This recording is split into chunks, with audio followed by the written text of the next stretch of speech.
এখন তুমি কাজটা চাকরদের দিয়ে করাবে। ওরা যদি না করে তাহলে তুমি করবে? আমিও তো এই কাজটাই করে এসেছি।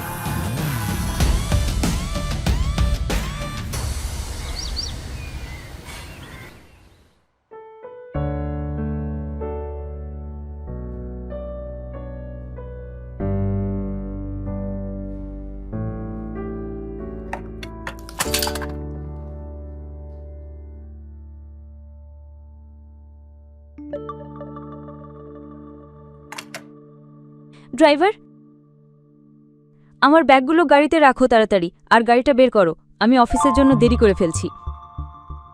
এই ড্রাইভারটা কোথায় যায় বুঝিলা, আর সকাল থেকে নকশ কোথায় তাও জানি না। যখন কাজের সময় হয় সবাই কোথায় চলে যায় বুঝতে পারি না। আনিকা দাঁত চেপে আয়নায় তাকিয়ে চুলটা আবার তাড়াতাড়ি ঠিক করল, আর যখন সে ফিরে তাকালো তখন ড্রাইভারের জায়গায় দাঁড়িয়েছিল নকশ। আনিকা, আমি রামানিক ভাইয়ের কাছে গিয়েছিলাম, জুয়েলার্সের কাছে। মনে হচ্ছে তোমার গয়নার সেটটা একটু দেরি হবে, হয়তো আর 1-2 দিন লাগবে। সরি ম্যাম, একটু দেরি হয়ে গেল। একটু দেরি?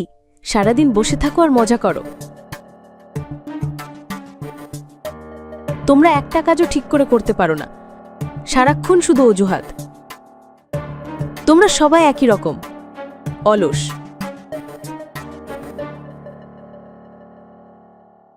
সরি ম্যাম, আর হবে না। সরি, কাল ঠিক সময় আসবে, বুঝেছো?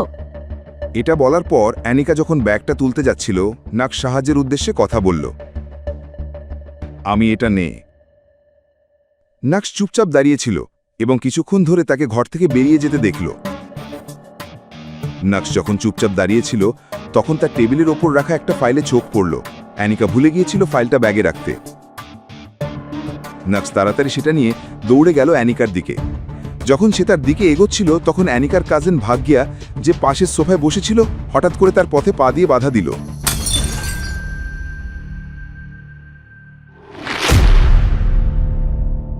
ও মাই গড, তুমি কি করেছো? আমি কি করলাম? অনিকা ও ফাইলটা ভুলে গিয়েছিল, তাই আমি ওকে ফাইলটা দিতে চেয়েছিলাম। হঠাৎ করে ও মাঝখানে এসে পড়ল। এই নাও, এটা নাও।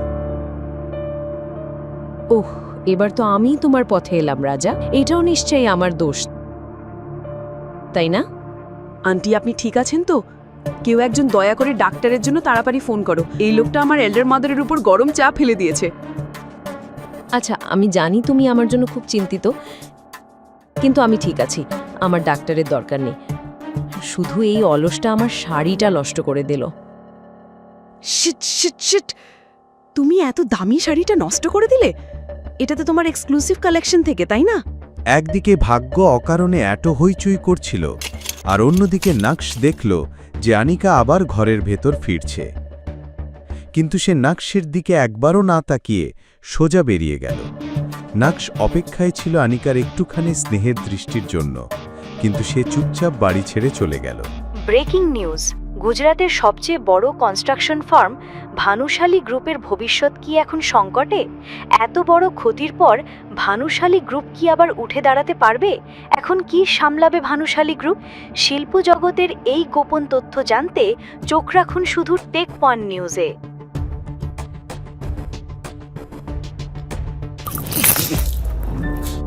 গাধা একটা কাজও ঠিক করে পারো না, এখন কি তোমাকে সোজা হাঁটাও শেখাতে হবে? কেন আমার মুখের দিকে তাকিয়ে দাঁড়িয়ে আছো? চোখের সামনে থেকে সরে যাও।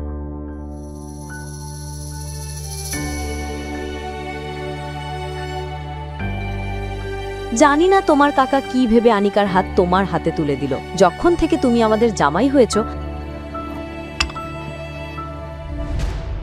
আমাদের কপালটাই খারাপ হয়ে গেছে। এত বড় বোঝা হয়ে বসে আছো। এই হলো জাভেরি পরিবার। জাভেরি পরিবার হলো সুরাটের অন্যতম বড় ব্যবসায়ী পরিবার। এই বিশাল ও রাজকীয় বাড়িতে বসবাস করে জাভেরি পরিবারের বড় সংসার। অন্যান্য যুগ্ম পরিবারের মতো এখানে একে অপরের প্রতি ভালোবাসা অনেক সময়ই দেখনদারির জন্য। এখানে সকাল শুরু হয় এমন হইচইয়ের মধ্যেই। ভুল কেউ করুক বা না করুক, তার দোষ সবসময় গিয়ে পড়ে এই পরিবারের জামাই অর্থাৎ নকশের উপর। তবু নকশ কখনো এটা মন থেকে নেয় না। প্রতিদিন সকালে অন্য কারোর দোষ নিজের মাথায় নিয়ে সে হেসে হেসে কাজে বেরিয়ে পড়ে। সে তাকালো চিত্রার দিকে এবং তার চোখ পড়ল পাশে দাঁড়িয়ে থাকা এক চাকরের ওপর। সে তাকাচ্ছিল নাকশের দিকে করুণা ভরা চোখে, কিন্তু নাকশের মুখেও একটুও ভাঁজ পড়েনি। ব্রেকিং নিউজ, গুজরাটের সবচেয়ে বড় কনস্ট্রাকশন ফার্মের ভবিষ্যৎ কি এখন সংকটে? ভানুশালী। এত বড় ক্ষতির পর যদি গ্রুপ অফ ইন্ডাস্ট্রিজ পুনরুদ্ধার করতে পারে, তাহলে এখন কে সামলাবে ভানুশালী গ্রুপ? ভানুশালী গ্রুপ এই ইন্ডাস্ট্রিগুলোর রাশ ধরে রেখেছে। ভানুশালী গ্রুপ শুধু সুরাটের নয়, গোটা গুজরাটে এদেরই সবচেয়ে বড় বিজনেস এম্পায়ার। আমরা তো ওদের সঙ্গে নতুন প্রজেক্ট শুরু করছি। আন্টি, আপনি এত চিন্তা করছেন কেন? এটা হয়তো আমাদের জন্য একটা শুভ সংকেত হতে পারে। আমার মনে হয় আমাদের ওদের নতুন সিইওর সঙ্গে একটা ডিল করার চেষ্টা করা উচিত। নাকশের মুখে এক হালকা হাসি ফুটে উঠল, যা ওর চোখের উজ্জ্বলতা আরও বাড়িয়ে দিচ্ছিল। তারপর নাকশের চোখ পড়ল আনিকার বাবা রসিক জাভেরির দেয়ালে টাঙানো ছবিটার দিকে। গুরুজি, আপনি কি দেখছেন আমাদের দেওয়া প্রতিশ্রুতি কি পরিণতি এনেছে? এই বাড়িতে আমাকে কত কিছু সহ্য করতে হচ্ছে। এই পৃথিবী ছাড়ার আগে আপনি আনিকার হাত আমার হাতে তুলে দিয়েছিলেন। তখন থেকেই আমাকে এই বাড়িতে কত কিছু সহ্য করতে হচ্ছে।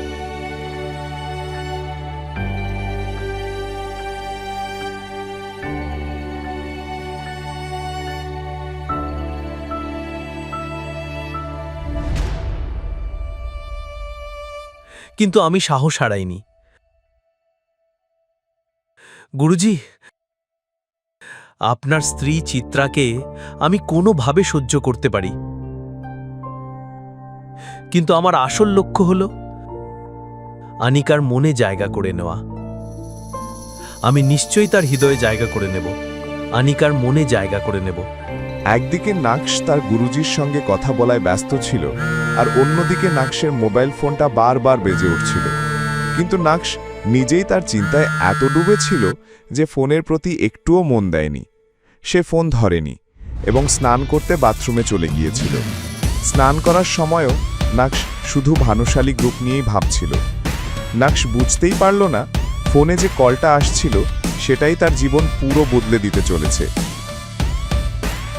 নাকশ ছিল মাত্র একটা কলের দূরত্বে। যখন নাকশ স্নান সেরে বাথরুম থেকে বেরিয়ে এলো, তখন আবার তার ফোন বেজে উঠল। ফোনটা ভাইব্রেট করছিল, কিন্তু নাকশ বুঝে ওঠার আগেই ফোনটা আবার কেটে গেল।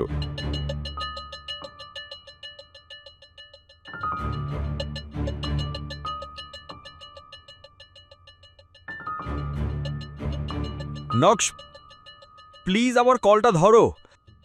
আমি জানি তুমি আমার উপর রাগ করে আছো, কিন্তু আমাদের একটা জরুরি বিষয়ে কথা বলা দরকার।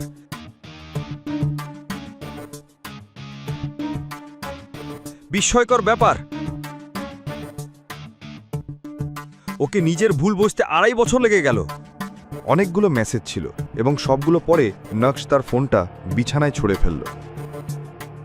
নকশ সেই মেসেজগুলো নিয়ে ভাবছিল, ঠিক তখনই সেই একই নাম্বার থেকে আবার একটা কল এলো।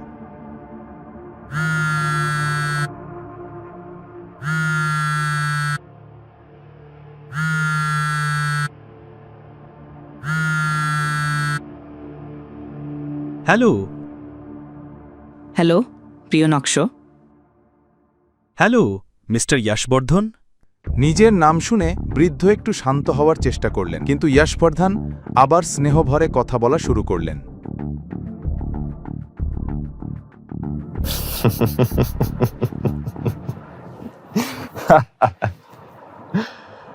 ব্যাপারটা হলো মিস্টার যশ, আমাকে আপনার প্রশংসা করতেই হবে, কারণ আপনার 2.5 বছর লেগে গেল আমার খবর নেওয়ার জন্য, আর এখন আপনার মনে পড়েছে আমার কথা। সান, আমি প্রতিটা দিন আর রাত কিভাবে কাটিয়েছি কেবল আমিই জানি। আমি নিজেকে কিভাবে সামলেছি আমি বলতে পারবো না। হয়তো এটাই আমার প্রাপ্য। আমি যা করেছি তা আমার চোখের সামনেই হতে দিলাম। হয়তো সেটারই ফল এটা সান। আমি তোমার ছবির দিকে তাকিয়ে কাঁদি আর নিজেকেই জিজ্ঞেস করি, কেন আমি এই অন্যায়টা আমার চোখের সামনে হতে দিলাম? নক্ষস একটুও বিশ্বাস করছিল না যশবর্ধনের কথাগুলো। বাজারে যা খবর ছড়িয়েছে আমি সব জানি। এটা শুনেই যশবর্ধন হঠাৎ চুপ করে গেলেন, যেন নক্ষস ঠিকই তার চাল ধরে ফেলেছে। মানুষ তো গুজব করতেই থাকে। ওর গলার স্বর শুনে বোঝা যাচ্ছিল সে সত্যি চিন্তায় আছে। আমি তোমাকে কোনো কাজের কথা বলার জন্য ফোন করিনি, আমি শুধু তোমার কণ্ঠস্বর শুনতে চেয়েছিলাম। আমি জানি তোমার মন কত বড়। ভুল যত বড়ই হোক, তুমি মন থেকে কোনো রাগ পুষে রাখো না। কিছু মানুষ ভাবে ভালো মনের লোকদের সহজে খাওয়া যায়, আর আপনি তো মিস্টার যশবর্ধন ভানুশালী। আপনি এমন ভুল কখনো করতে পারেন না, তাই না? এটা শুনেই মিস্টার যশবর্ধন ভানুশালী বুঝে গেলেন তার কাজ এত সহজে হবে না। যারা আমার সঙ্গে যা করেছে আমি সবাইকে ক্ষমা করে এগিয়ে গেছি, কিন্তু আপনারা আমার সঙ্গে যা করেছ সেটা আমি কখনো ভুলতে পারবো না। তাই প্লিজ আমাকে আর বিরক্ত করবেন না। আমার নাতি তো এত কঠোর ছিল না। আপনি বুঝতে পাচ্ছেন না আমি কি বলতে চাইছি? আমি আমার জীবনে এখন খুশি। আমার আর আপনার সঙ্গে কোনো সম্পর্ক নেই। আপনারও আমার সঙ্গে আর কোনো সম্পর্ক নেই। আপনি কেন আমাকে আবার সেই জায়গায় ডাকছেন যেখানে আমি শুধু কষ্ট পেয়েছি, কেঁদেছি? তোমার কি একটুও দেখতে ইচ্ছা করে না আমাকে? একবার দেখা করো, কে জানে আর কতদিন বাঁচব। যশবর্ধন ভালো করেই জানত তার ছেলে যতই কঠিন কথা বলুক, এই বিষয়ে সে গলে যাবে। নকশ জেদি হতে পারে, কিন্তু নিষ্ঠুর নয়। ঠিক আছে, শুধু শেষবারের মতো। ধন্যবাদ বাছা, ধন্যবাদ। আমি তোমার সব প্রিয় খাবার রান্না করাবো, যা কিছু তোমার পছন্দ। আমি ঘরে আসছি না, বাইরে দেখা হবে, আপনার অফিসে, কোনো নাটক ছাড়াই। ঠিক আছে, তাহলে আমি তোমার সাথে দেখা করব এবং আমি আমার গাড়ি পাঠিয়ে দিচ্ছি তোমাকে আনতে। ওটার কোনো প্রয়োজন নেই, কারণ আমি জানি ভানুশালী গ্রুপ অফ ইন্ডাস্ট্রিজ কোথায়। সময় আছে, আমি সেখানে থাকব। গত 2.5 বছরে যশবর্ধন কখনো নাক্সের সঙ্গে যোগাযোগ করেনি। নাক্স 2.5 বছর ধরে ভানুশালী গ্রুপের বাইরে। তাহলে এখন যখন ভানুশালী গ্রুপ ডুবতে বসেছে, তখন কেন যশবর্ধন আবার নাক্সের কথা ভাবছে? এই ভেবে নাক্স আরও বিভ্রান্ত হয়ে পড়েছিল। নাক্স সঙ্গে সঙ্গে তার ল্যাপটপটা বের করল আর ইন্টারনেটের সাহায্যে জানতে চাইল ভানুশালী গ্রুপে বর্তমানে কি চলছে। নাক্স কিছুই জানতে পারল না ভানুশালী গ্রুপ সম্পর্কে, কিন্তু এমন কিছু পেল যা ওর চোখের ঝিলিক 4 গুণ বাড়িয়ে দিল। Is this true?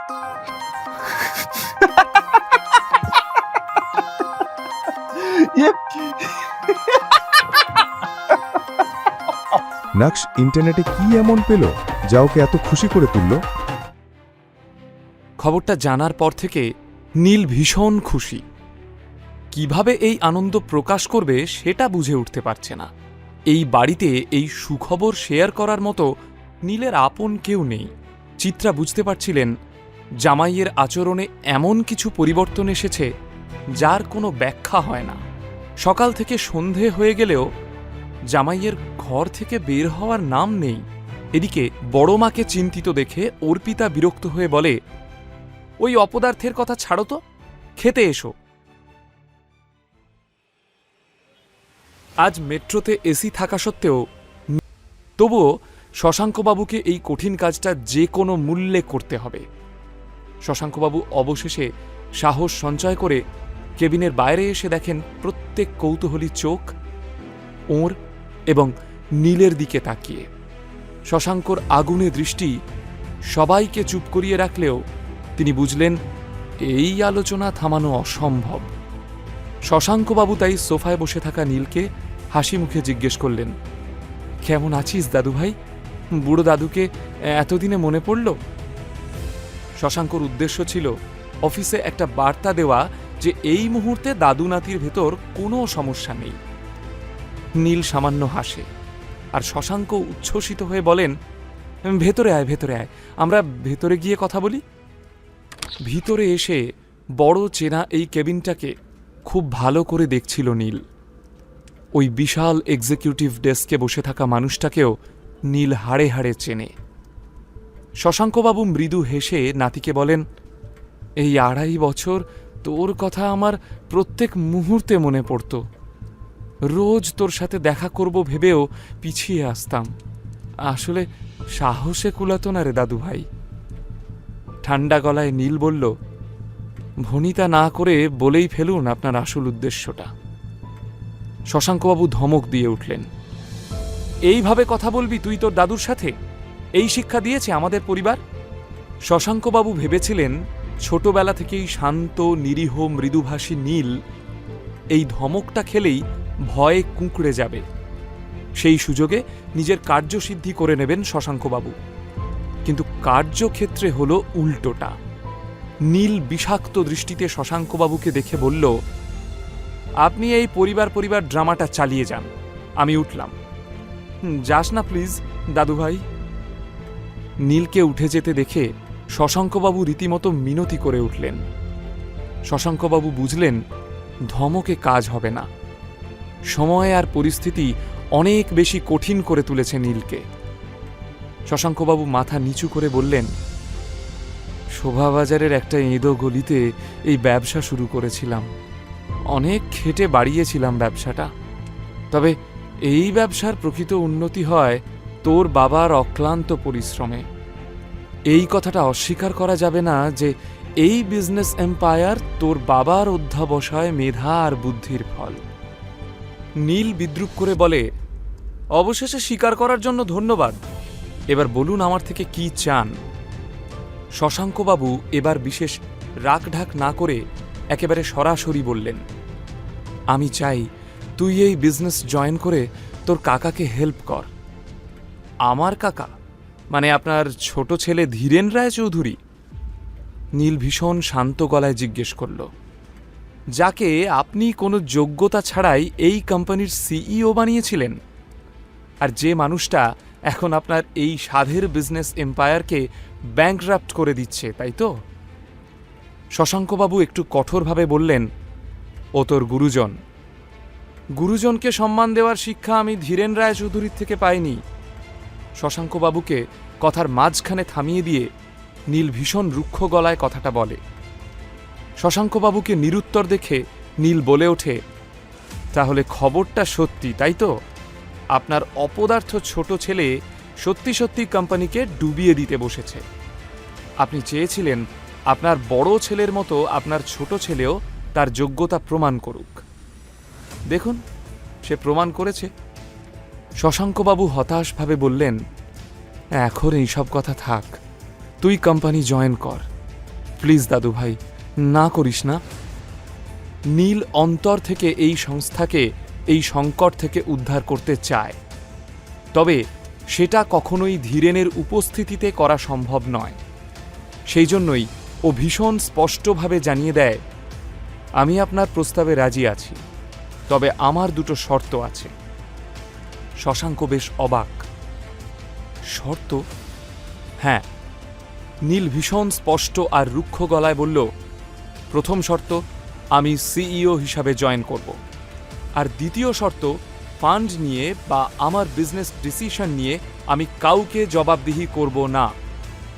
শশাঙ্কবাবু নিজের কানকে বিশ্বাস করতে না পেরে আবার প্রশ্ন করলেন, তুই কোম্পানি জয়েন করতে চাস নাকি প্রতিশোধ নিতে চাস দাদু ভাই? তোর কাকুকে সরিয়ে তুই চেয়ারে বসতে চাস? লোকে শুনলে কি বলবে? কিছু বলবে না, লোকের অত সময় নেই। নীল একই রকম বিদ্রুপের হাসি হেসে বলল, একটু আগে আপনিই তো বললেন কাকার এই বিজনেসে একটাই অবদান, আর সেটা হলো বিজনেসটা ডোবানো। তাই ভেবে দেখুন আপনি কি করবেন। নীলের রূঢ় বাস্তব কথাগুলো শশাঙ্কবাবু অস্বীকার করতে না পেরে মাথা নিচু করে বসে থাকলেন। নীল নিজেও কোনো রকম তাড়া দেখালো না। ইতিমধ্যে শশাঙ্কবাবু কেবিনের নীরবতা ভঙ্গ করে জানালেন, আমি রাজি আছি, খুব শীঘ্রই তোমার কাছে অ্যাপয়েন্টমেন্ট লেটার পৌঁছে যাবে। তুমি সামনের মাসে সিইও হিসাবে এই কোম্পানি জয়েন করছো। কেউ তোমার কাজে ইন্টারফেয়ার করবে না। নীল ওর ব্যাগ থেকে একটা ফাইল বের করে শশাঙ্কবাবুর টেবিলে রাখল। শশাঙ্কবাবু অবাক হয়ে জিজ্ঞেস করলেন, এটা কি? নীল মুচকি হেসে বলল, আমার মন বলতো একদিন আপনি নিজের স্বার্থে আমাকে ডাকবেন, তাই এই এগ্রিমেন্টের ড্রাফটটা বানিয়ে রেখেছিলাম। আমাদের মধ্যে যা কিছু কথা হলো সেই কথাগুলো এইখানে লেখা আছে, আপনি পড়ে সাইন করে দিন। শশাঙ্কবাবু এতক্ষণে খুব ভালোভাবেই বুঝে গিয়েছিলেন নীলের মনের গভীরে জমে থাকা ক্ষত শুকোতে সময় লাগবে, তাই কথা না বাড়িয়ে সাইন করে একটা কপি নিজের কাছে রেখে ফাইলটা নীলের দিকে এগিয়ে দিলেন।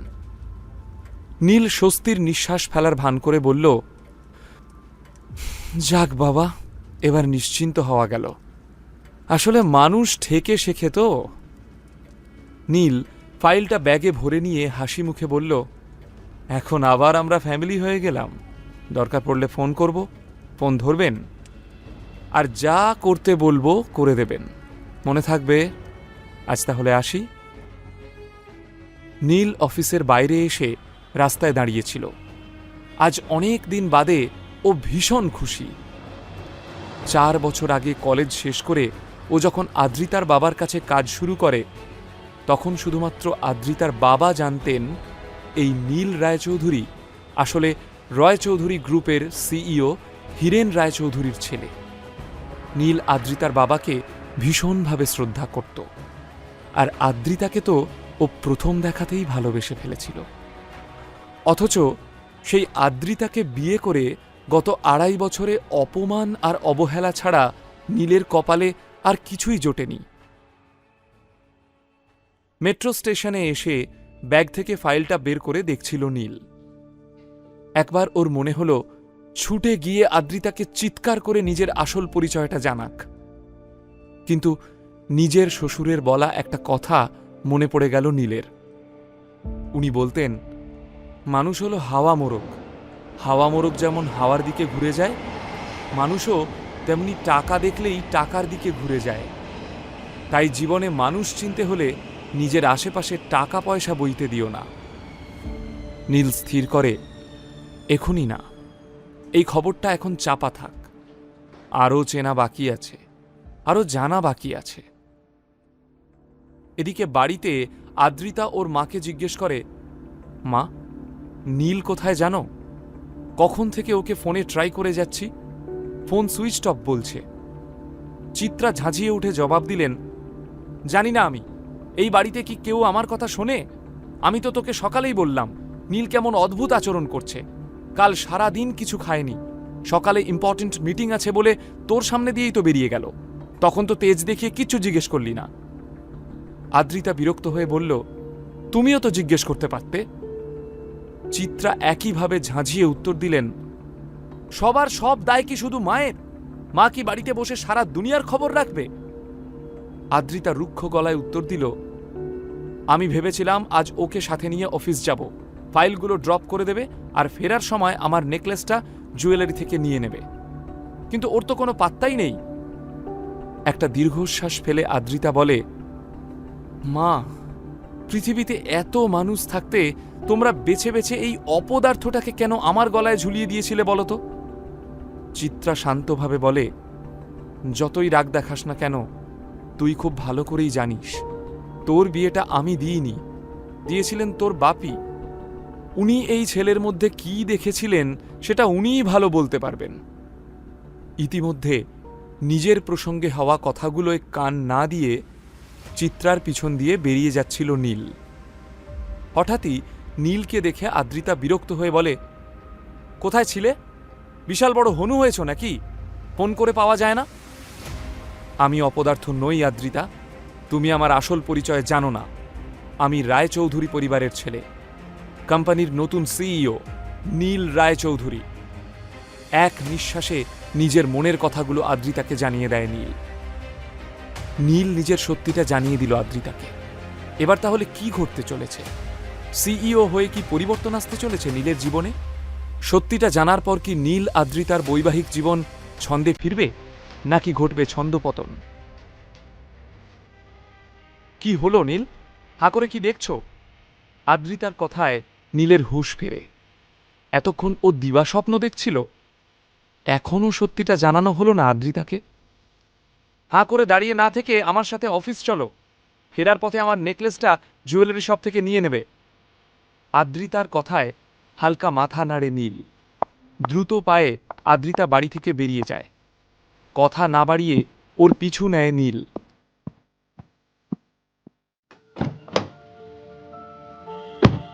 গাড়ি থেকে নেমে গটগট করে অফিসে ঢুকে গেল আদ্রিতা।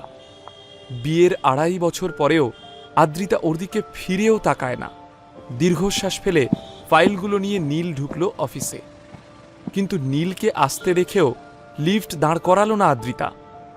লিফটের জন্য অপেক্ষা করতে করতে মনে মনে হাসে নীল। একবার যদি চিৎকার করে নিজের সত্যিটা আদ্রিতাকে জানাতে পারত সে। সেন কর্পোরেশনে অফিসে সব থেকে সুন্দর কেবিনটা হলো আদ্রিতার। নিজের কেবিনে ঢুকেই আদ্রিতা দেখল বিজন ওর জন্য অপেক্ষা করছে। আই এম সরি বিজন, অনেকক্ষণ ওয়েট করছো। ব্যাগটা রাখতে রাখতে বলল আদ্রিতা। সুন্দরী মহিলাদের জন্য ঘণ্টাখানেক অপেক্ষা না করলে কি চলে? হেসে উত্তর দেয় বিজন। আদ্রিতা হেসে জিজ্ঞেস করে, তা সকাল সকাল এত ভালো মুডে? কারণ জানতে পারি কি?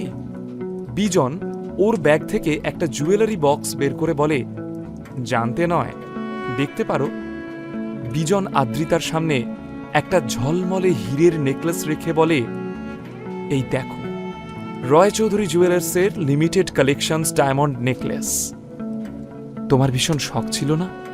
তাই ভাবলাম এটা দিয়ে তোমাকে ইমপ্রেস করার আরও একটা চেষ্টা করে দেখি। জুয়েলারি বক্সটা হাতে নিয়ে নস্টালজিক হয়ে গেল আদ্রিতা। বছরখানেক আগে রয় চৌধুরী জুয়েলার্সের একটা এক্সিবিশনে এই চোখ ধাঁধানো ডায়মন্ড সেটটা ও দেখেছিল। আদ্রিতা জানে সেই এক্সিবিশনের এক একটা জুয়েলারি কোটি কোটি টাকাতে নিলাম হয়েছিল। তাই আদ্রিতা নিজেকে প্রশ্ন করে, এর তো অনেক দাম, বিজন এত টাকা পেল কোথায়? কাজের জায়গায় পরস্ত্রীকে ইমপ্রেস করার চেষ্টা না করে শুধুমাত্র নিজের কাজটুকু করলেই হয়। নীলের গুরুগম্ভীর কণ্ঠস্বরে চমকে উঠল আদ্রিতা। বিজনকে অপমান করছে নীল? হঠাৎ নীলের এত সাহস কোথা থেকে হলো? সবাইকে চমকে দিয়ে সশব্দে টেবিলে আদ্রিতার একগুচ্ছ ফাইল রাখল নীল। এই 2.5 বছরের বিবাহিত জীবনে এই প্রথম আদ্রিতা নীলকে একটা এত বড় সেন্টেন্স বলতে শুনল। নীলের চোখে এখন এক আলাদাই অনুভূতি। আদ্রিতা কিছু বলার আগে নীল ওর হাত থেকে ডায়মন্ড নেকলেসটা নিয়ে বিজনকে প্রশ্ন করে, শেষ পর্যন্ত আমার ওয়াইফকে ইমপ্রেস করতে তুই একটা ল্যাব গ্রোন ডায়মন্ড সেট নিয়ে এসেছিস? গ্রেট। আমার ওয়াইফ শব্দ দুটো যেমন আদ্রিতার কানে বিঁধল, তেমনি ল্যাব গ্রোন ডায়মন্ড সেট শব্দটা বিঁধল বিজনের বুকে। অনেক চিন্তা ভাবনা করে বিজন এই বহুমূল্য ডায়মন্ড সেটটা কিনেছিল। আসলে আজ সকালে ও রয় চৌধুরী জুয়েলার্সের একটা শোরুমে গিয়েছিল আদ্রিতার ড্রিম ডায়মন্ড নেকলেস কিনতে। কিন্তু আসল নেকলেসের দাম শুনে ওর প্রায় অজ্ঞান হওয়ার জোগাড়। এমন সময় দোকানের বুদ্ধিমতী সেলস স্টাফ ওকে এই ডুপ্লিকেট সেটটা দেখায়। অনেক দর কষাকষি করে অবশেষে প্রায় 24 লক্ষ দিয়ে এই সেটটা কিনে এনেছিল। বিজনের কাছে 24 লক্ষ টাকা কিন্তু একটুও ছোট ব্যাপার ছিল না। তবে আদ্রিতা সেনকে ইমপ্রেস করার জন্য এইটুকু জুয়া খেলাই যায়। সব ঠিকঠাক প্ল্যান মতো এগোচ্ছিল, কিন্তু এই নীল এসে যে এইভাবে হাটে হাঁড়ি ভেঙে দেবে সেটা বিজন স্বপ্নেও কল্পনা করতে পারেনি। নীলের মুখে তুইতকারি শুনে ভীষণ রেগে গিয়ে বিজন বলে, এই সেটটার যা দাম তার 10 ভাগের 1 ভাগ টাকাও কি তুই চোখে দেখেছিস? নীল পাল্টা প্রশ্ন করে, আসল ডায়মন্ড তুই কখনো চোখে দেখেছিস? পরিস্থিতি হাতের বাইরে বেরিয়ে যাচ্ছে দেখে আদ্রিতা চিৎকার করে নীলকে ধমক দেয়, শাট আপ নীল, ক্ষমা চাও বিজনের কাছে। নীল চোয়াল শক্ত করে বলে, একটা মিথ্যেবাদীর কাছে ক্ষমা চাইতে হবে? কিসের জন্য? বিজন বুঝতে পারছিল যে তার ফাঁকিটা ধরা পড়ে গিয়েছে, তাই ড্যামেজ কন্ট্রোল করতে বলে ওঠে, আদ্রিতা, আমি জানি এটা ল্যাব গ্রোন ডায়মন্ড, খনি থেকে নয়, এই হিরে ল্যাবরেটরিতে খুব প্রিসাইজলি তৈরি করা হয়, এটা কিন্তু আসল হিরে। লেকচারটা বন্ধ কর। রীতিমতো ধমকে বিজনকে থামিয়ে দেয় নীল। একদিকে নীলের হঠাৎ পরিবর্তন, অন্যদিকে বিজনের ছেলে মানুষই। বিরক্ত হয়ে আদ্রিতা নীলকে বলে, তুমি এখন যাও নীল, কাজ করতে দাও আমাদের। বরাবর আদ্রিতার আদেশ নীল অক্ষরে অক্ষরে পালন করে এসেছে। এই প্রথমবার আদ্রিতার কথা শুনেও এক পাও নড়ল না সে, বরং আদ্রিতার চোখের দিকে সরাসরি তাকালো। ওর চাহনি দেখে থমকে দাঁড়ালো আদ্রিতা। তোমার এই কালেকশনটা পছন্দ? কথা দিচ্ছি, এই নেকলেসটা আমি কিনে দেব তোমাকে, তার জন্য যত পরিশ্রম করতে হোক আমি করব। নীল খুব শান্তভাবে কথাগুলো বলল আদ্রিতাকে। তারপরই একবার বিষাক্ত দৃষ্টিতে বিজনের দিকে তাকালো এবং দ্রুত আদ্রিতার কেবিন থেকে বেরিয়ে গেল। যাওয়ার সময় নিজের ঠোঁটের কোণে হাসিটা বহু যত্নে লুকিয়ে রাখল নীল। আদ্রিতা আপ্রাণ চেষ্টায় নিজের বিস্ময়কে বিজনের থেকে লুকানোর চেষ্টা করে। সামনে পড়ে থাকা নেকলেসটা দেখে ভীষণ খুশি হওয়ার ভান করে আদ্রিতা বলে, তুমি নীলের কথায় কিছু মনে করো না বিজন, ওয়ার্থলেস ফেলো একটা, কাজ না করে বাড়িতে বসে থেকে বেসিক ম্যানার্সটাও ভুলে গেছে। আদ্রিতা জুয়েলারি সেটটা বন্ধ করে বলে, আমার কিন্তু এই সেটটা ভীষণ পছন্দ হয়েছে, কোনো ভালো অকেশন দেখে নিশ্চয়ই পরব। ফেক হাসি দেখিয়ে নেকলেসটা ওর ড্রয়ারে রাখে আদ্রিতা। আদ্রিতার মুখের জবরদস্তির হাসিটা দেখে বিজন বুঝে যায় এই জুয়াটাতে ও শেষ মুহূর্তে হেরে গেছে, আর সেটাও এই অপদার্থ নীলের জন্য। নীল কি করে ধরে ফেলল আসল আর নকল ডায়মন্ডের তফাৎ? নিজেকে প্রশ্ন করে বিজন। আদ্রিতা এই মুহূর্তে নীলের মুখোমুখি হতে চাইছিল। ওর মনের মধ্যে ঝড় তুলেছে অনেকগুলো প্রশ্ন, যার উত্তর ওকে এক্ষুনি পেতে হবে। আদ্রিতা ব্যস্ততার ভান করে বিজনকে বলে, প্লিজ একটু বসো, আমি এক্ষুনি আসছি, কফি পাঠাচ্ছি তোমার জন্য। আদ্রিতা বেরিয়ে যেতেই বিজন প্রচণ্ড রাগে সশব্দে টেবিল চাপড়ে বলে, সকাল সকাল নগদ 24 লাখ জলে, সব ওই অপদার্থ নীলের জন্য। দাঁড়াও। নীল পিছন ঘুরে তাকিয়ে দেখে আদ্রিতা দাঁড়িয়ে। নীল কিছু বলে না, শুধু মুচকি হাসে। আদ্রিতাকে বেশ চমকে দেওয়া গেছে। আদ্রিতা রাগ আর বিস্ময়ে মেশানো গলায় জিজ্ঞাসা করে, হোয়াট ওয়াজ দ্যাট?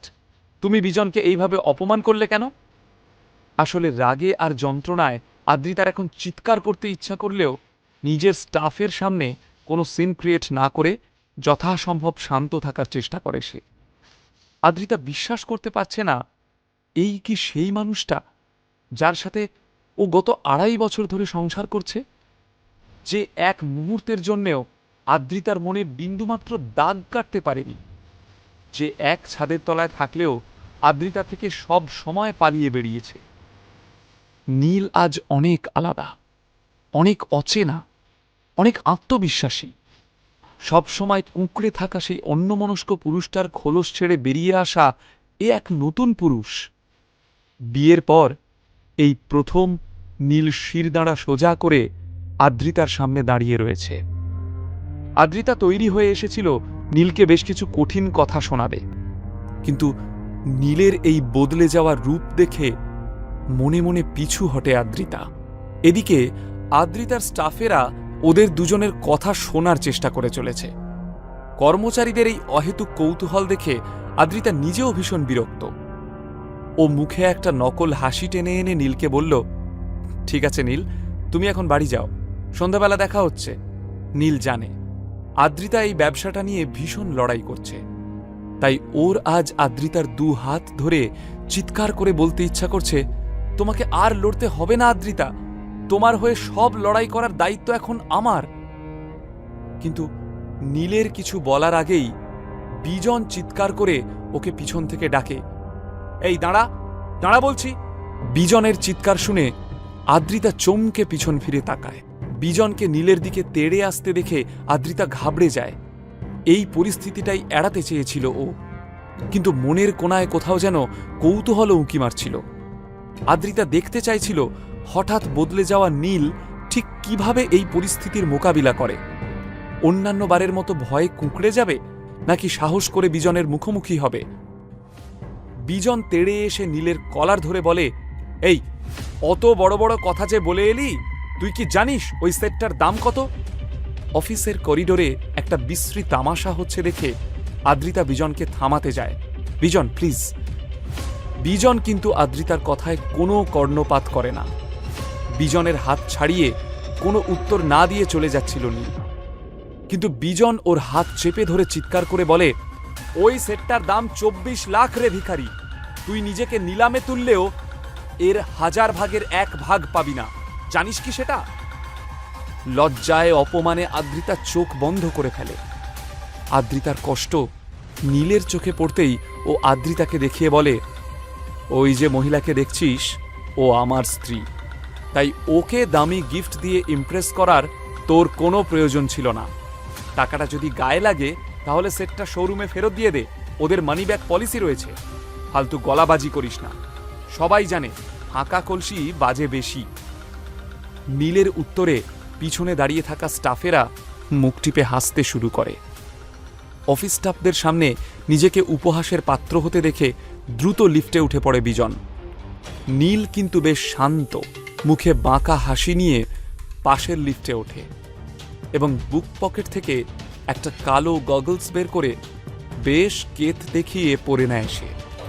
ঠিক তখনই লিফটের দরজাটা বন্ধ হয়ে যায়। আদ্রিতা অবাক চোখে নীলের যাওয়ার দিকে তাকিয়ে রয়েছে। এ কোন নীলকে দেখছে সে? এতদিন কি নীল তাহলে কোনো মুখোশ পরেছিল? এই নীল তো একেবারে অচেনা। এই বদলে যাওয়া নীল কি আদ্রিতার মনে কোনো ঝড় তুলতে পারবে? ঠান্ডা এসি কেবিনে দরদর করে ঘামছিল আদ্রিতা। বিজনের সাথে বন্ধুত্বটা নিছক সহজ কাজ ছিল না। সেন কর্পোরেশনের ইনভেস্টর হিসাবে বিজনকে আনাটাই আদ্রিতার উদ্দেশ্য ছিল। শুধুমাত্র ডুবতে বসা সেন কর্পোরেশনের লস নয়, আজকের ডেটে কোম্পানি চলছেই বিজনের ইনিশিয়াল ইনভেস্টমেন্টে। আজ সেই বিজনকেই পুরো স্টাফের সামনে চূড়ান্ত অপমান করল নীল। না হয় হারটা নকল হীরের ছিল, কিন্তু তাই বলে বিজনের ইগো হার্ট করার কি দরকার ছিল নীলের? কে জানে এখন বিজন তার কোম্পানিতে টাকা লাগাতে রাজি হবে কিনা। যদি কোনোভাবে বেঁকে বসেও, তাহলে এই কোম্পানির কি হবে? কি হবে সেন পরিবারের? ঠোঁট কামড়ে আদ্রিতা ভাবল, ভুলটা ওর নিজেরই। ওই অপদার্থ নীলটাকে ওর অফিসে ডাকাই উচিত হয়নি। বাইরে এসে খোলা আকাশের নিচে দাঁড়িয়ে নীল অনেক দিন বাদে বুক ভরে নিঃশ্বাস নিল। আজ নীলের নিজেকে জীবিত মনে হচ্ছিল, আর এই অনুভূতিটা ও কোনোভাবে হারাতে চায় না। তখনই নীলের ট্রাউজারের পকেটে থাকা মোবাইলটা বেজে ওঠে। নীল দেখে ফোনের স্ক্রিনে ওর দাদু শশাঙ্কবাবুর নাম ভেসে উঠেছে। ও ফোনটা তুলে ভীষণ মিষ্টি গলায় বলে, মিস্টার রায়চৌধুরী, আমি এইমাত্র আপনাকে কল করতে যাচ্ছিলাম। শশাঙ্কবাবু খুশি হয়ে বলেন, বাহ, তাহলে বুড়ো দাদুটার কথা মাঝে মধ্যেই মনে পড়ে তোর। নীল শশাঙ্কবাবুর কথায় পাত্তা না দিয়ে বলে, আমার কথা পরে বলছি, আগে আপনি আপনার দরকারটা বলুন। কেন, দরকার ছাড়া কি আমি আমার দাদু ভাইকে ফোন করতে পারি না? শশাঙ্কবাবু একটু আন্তরিকভাবে বললেন। নীল হেসে বলে, আপনি এবং আমরা দুজনেই শুধুমাত্র দরকারের সম্পর্কে বাঁধা, তাই দরকার ছাড়া আমরা কেউ কাউকে ফোন করি না। সেটা না বললেও বোঝা যায়, তাই বলে ফেলুন কি দরকার। শশাঙ্কবাবু বুঝতে পারলেন এই ভালোবাসা দেখানো সম্পূর্ণটাই বৃথা, তাই আর সময় নষ্ট না করে উনি সরাসরি কাজের কথায় এলেন। তোর জন্য একটা সুখবর আছে। সামনের মাসের 1 তারিখে রয় চৌধুরী গ্রুপ অফ ইন্ডাস্ট্রিজের সিইও হিসাবে তোর জয়েনিং। তবে তার আগে তোকে একজনের সাথে একটু দেখা করে নিতে হবে। আমি তোকে ভেন্যু আর টাইমটা এক্ষুনি হোয়াটসঅ্যাপ করছি।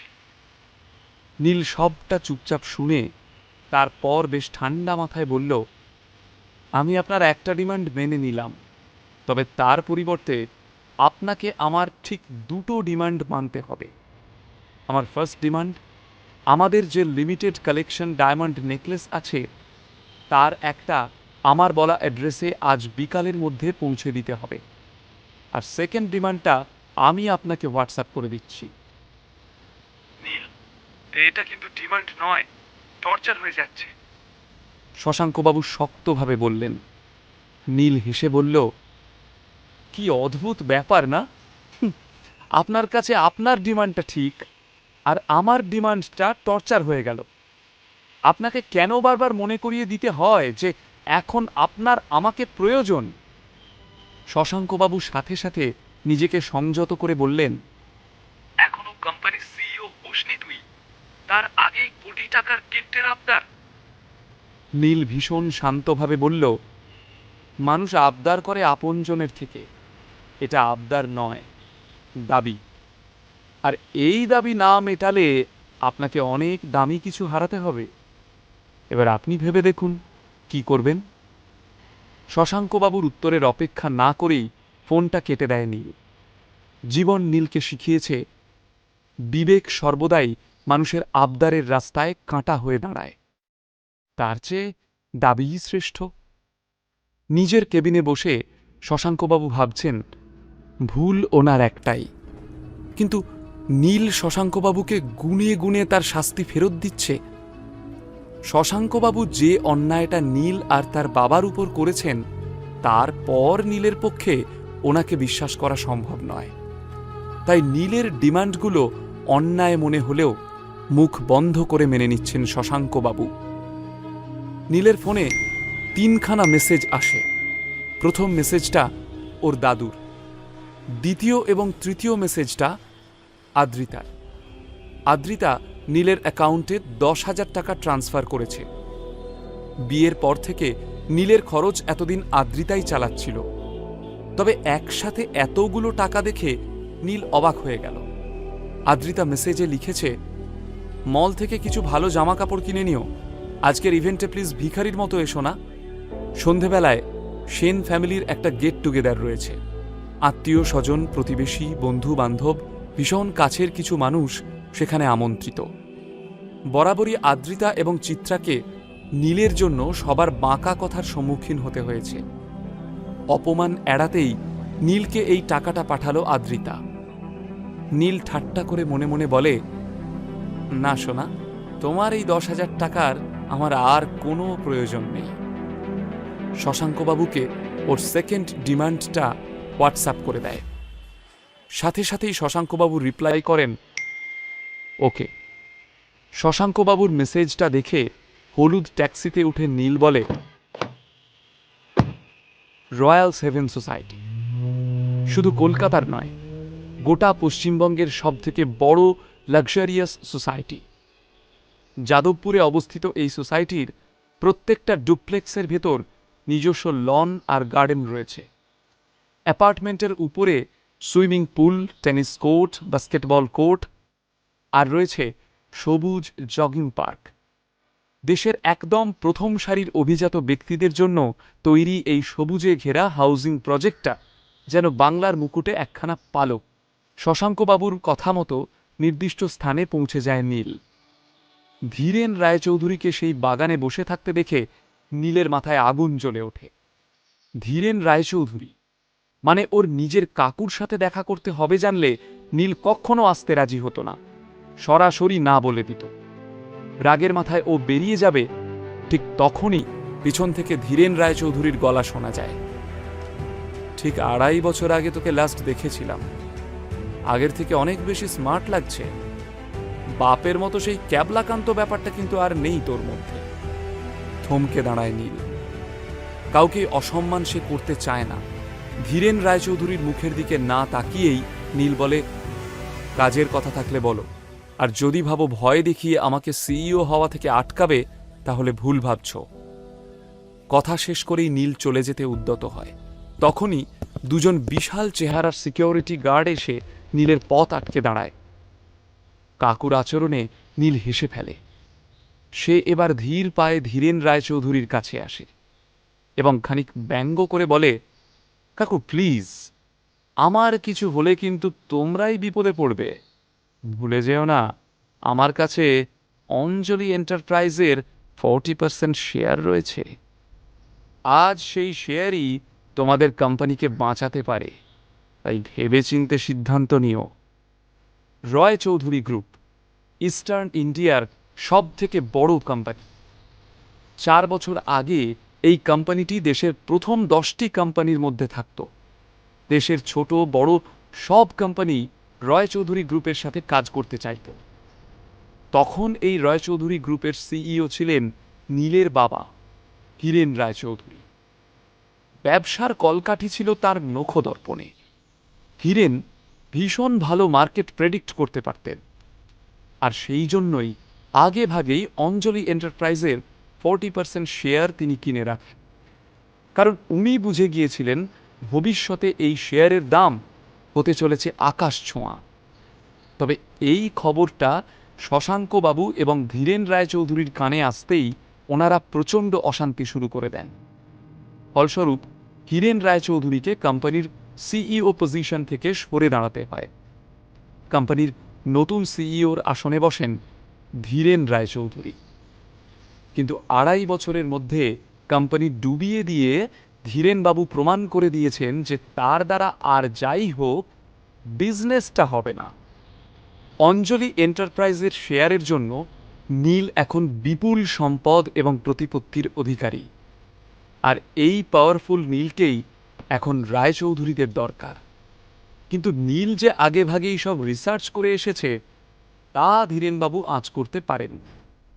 নীল যে ওর বাবা হীরেন রায়চৌধুরীর মতোই পাকা খেলোয়াড় হয়ে উঠেছে তা ধীরেন এবার বুঝতে পারলেন। বিরক্তির সাথে নিজের 2 গার্ডকে সরে দাঁড়াতে ইশারা করলেন। ওরা সরে যেতেই বাঁকা হাসি হেসে কনফিডেন্সের সাথে রয়্যালস হেভেন সোসাইটি থেকে বেরিয়ে পড়ল নীল।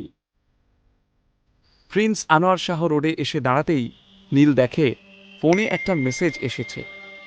আরে কোথায় তুই, কখন আসবি?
সব দিন ছিল ফার্স্ট ইয়ারে সিনিয়রদের র্যাগিং, আবার কলেজ শেষে তাদের সাথেই কাকার দোকানে চা খাওয়া। তখন বন্ধুর গার্লফ্রেন্ডকেও বৌদি বলে ডাকা হতো। কলেজের মাঠে গিটার হাতে ফসলসের গান, মেয়ে পটানোর একমাত্র হাতিয়ার তখন ওটাই।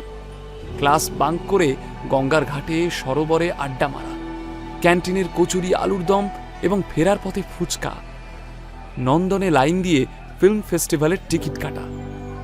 নীল ভাবল প্রথম সিগারেট, বিয়ার পার্টি থেকে শুরু করে রাজনীতি এবং ফুটবল সব মিলিয়ে সে ছিল এক আলাদা জগৎ। সেখানে না ছিল ভবিষ্যতের চিন্তা আর না অতীতের কোনো বোঝা। নীল এসব আকাশকুসুম ভাবছিল, কিন্তু হঠাৎই ওর একজনের কথা মনে পড়ে গেল। এ বাবা, যদি এখানে সোহিনীর সাথে দেখা হয়ে যায়? কে এই সোহিনী? নীলের সাথে ওর কি সম্পর্ক? তাহলে কি নীল আদ্রিতার জীবনে নতুন কোনো টুইস্ট আসতে চলেছে?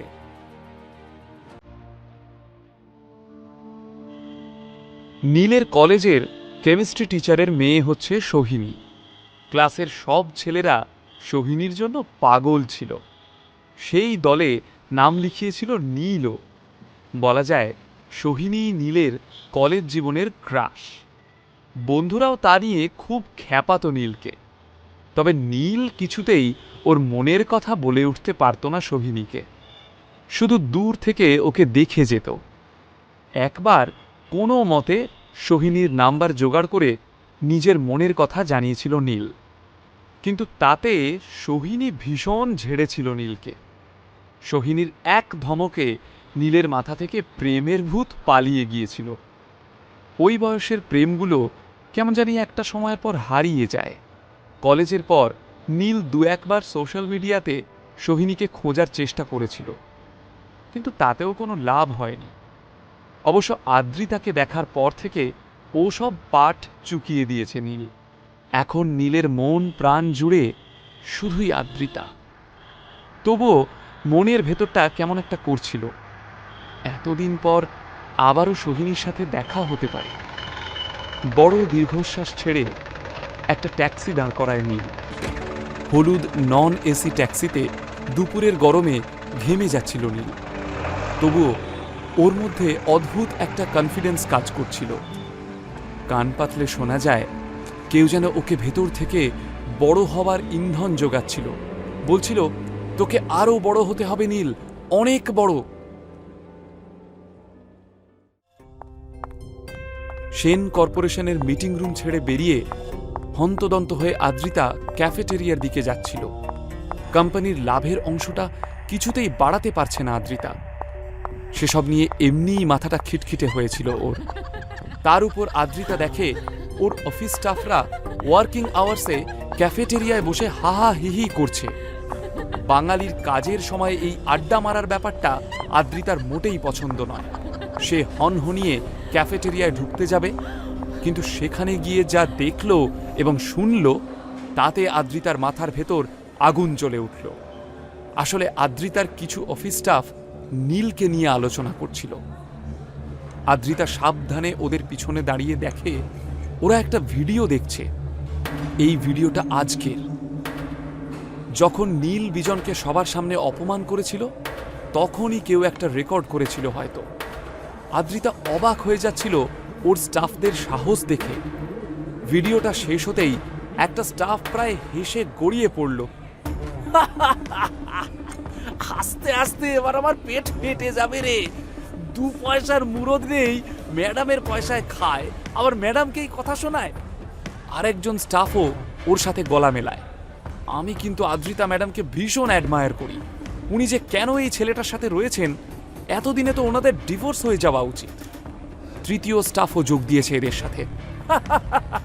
আরে প্রথমে তো আদ্রিতা ম্যাডামের পেছন পেছন যাচ্ছিল, তখন তো দেখে মনে হচ্ছিল ম্যাডামের চাকর। তারপর দুম করে কেবিন থেকে বেরিয়ে এসে কি হুম্বি তম্বি, বাহ, বলে কিনা বিজন স্যারের আনা অত দামি হীরের হার নাকি নকল। জীবনে রূপো চোখে দেখেছে, হীরে তো দূরের কথা। অন্য একজন স্টাফ ব্যঙ্গ করে বলে, এই কেন রে, অমন হিরে দিয়ে মোড়ানো ইলেকট্রিক স্কুটারটা রয়েছে না ওর কাছে? আর এই শুনে সবাই হেসে গড়াগড়ি দিতে থাকলো। ক্যান্টিনের এক কোণে বসেছিল রিয়া।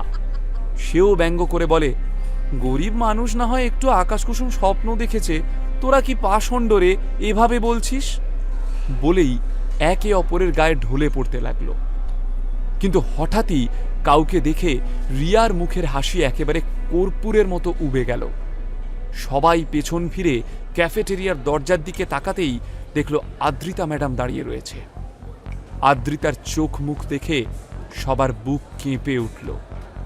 চোখে আগুন নিয়ে চোয়াল শক্ত করে সেন দৃষ্টিতে আদ্রিতা দেখছে সবাইকে। আদ্রিতার স্টাফরা খুব ভালো মতো জানে আদ্রিতা রেগে গেলে কারও রক্ষে নেই। তাও রিয়া একটু সাহস দেখিয়ে আমতা আমতা করে বলল, আসলে ম্যাডাম আমরা মানে। আদ্রিতা তীক্ষ্ণ দৃষ্টিতে তাকাতেই রিয়া চুপ, আর একটা কথাও ওর মুখ থেকে বেরোল না। অন্য স্টাফরা কোনো রকমে পালিয়ে বাঁচল। রিয়াও মাথা নিচু করে চলে গেল। শুধুমাত্র দাঁড়িয়ে রইল আদ্রিতা। মনের মধ্যে এক রাশ অপমান নিয়ে ওর সারা শরীর যেন ঘিন ঘিন করছিল। নীলের জন্য, শুধুমাত্র নীলের জন্য আজ আদ্রিতার স্টাফরা ওকে নিয়ে হাসাহাসি করছিল, ঠাট্টা তামাশা করছিল। আদ্রিতার নিজের হাতের মুঠোটা শক্ত করল। রাগে ঘৃণায় ওর সারা শরীর যেন ঝনঝন করে উঠল। নিজের কেবিনে ঢুকে সশব্দে কেবিনের দরজাটা বন্ধ করে দেয় আদ্রিতা। খাঁচায় বন্দি বাঘিনীর মতো ছটফট করছে সে। কফির কাপটাকেই সে দু হাতে চেপে ধরে নিষ্ফল আক্রোশে। কানের মধ্যে কর্মচারীদের হাসির শব্দ এখনো গুঞ্জিত হচ্ছে। রাগে মেঝেতে আছড়ে ফেলে কফির কাপ। অফিসের কর্মচারীরা কাপ ভাঙার শব্দে সচকিত হয়। তবে এমন অভিজ্ঞতা তাদের নতুন নয়। সবাই জানে আদ্রিতা নিজের রাগের বহিঃপ্রকাশ এভাবেই করে। এক রাশ অভিমান নিয়ে দেওয়ালে টাঙানো বাবার ছবির দিকে তাকায় সে। এবার রাগ পাল্টে যায় যন্ত্রণায়। চোখ ঝাপসা হয়ে আসে আদ্রিতার। কান্না ভেজা গলায় বলে, বাপি, কেন করলে এরকম? আমি তো তোমার কোনো কথা অমান্য করিনি, কখনো কোনো প্রেমের সম্পর্কে জড়াইনি, কারণ আমি জানতাম আমার বাপি আমার জন্য কখনো কোনো ভুল ডিসিশন নিতেই পারে না। এ তুমি আমার জন্য কেমন ভালো করলে বাপি?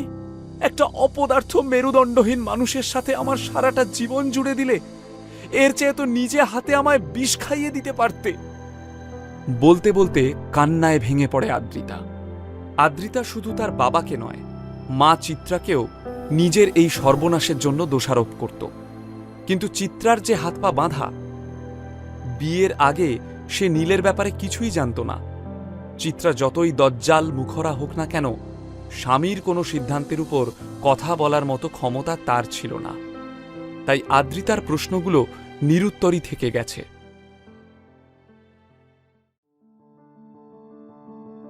বন্ধুদের সঙ্গে রিইউনিয়নের চিন্তাটাই মন ভালো করে দিয়েছিল নীলের। তাই জীবনের বাড়তি চিন্তাগুলোকে পিছনে ফেলে ফুরফুরে মেজাজে বাড়ি ফিরল নীল। কিন্তু ঘরে ঢুকেই ও দেখল চায়ের কাপ হাতে সোফায় বসে টিভি দেখছে চিত্রা। নীলকে দেখে চিত্রা বলল, এই যে, এদিকে এসো, তোমার সাথে আমার কিছু কথা আছে। নীল খুব ভালো করেই জয় যায় নীলের, কিন্তু তার সাথে এক রাশ মন খারাপও জমা হয়। নিজের মন থেকে সমস্ত মালিন্য ঝেড়ে ফেলে রিইউনিয়ন পার্টিতে যাওয়ার জন্য তৈরি হল নীল। ব্ল্যাক স্যুট প্যান্টে নিজেকে প্রস্তুত করে নিল। মনে এক রাশ অপেক্ষা আর আনন্দ নিয়ে সে রওনা হল। ওর নিজের কোনো গাড়ি নেই, একটা ইলেকট্রিক স্কুটারেই সে যাতায়াত করে। ওর মতে ওল্ড ইজ গোল্ড। তাই আজও এই প্রিয়তম পক্ষীরাজেই রওনা দিল নীল।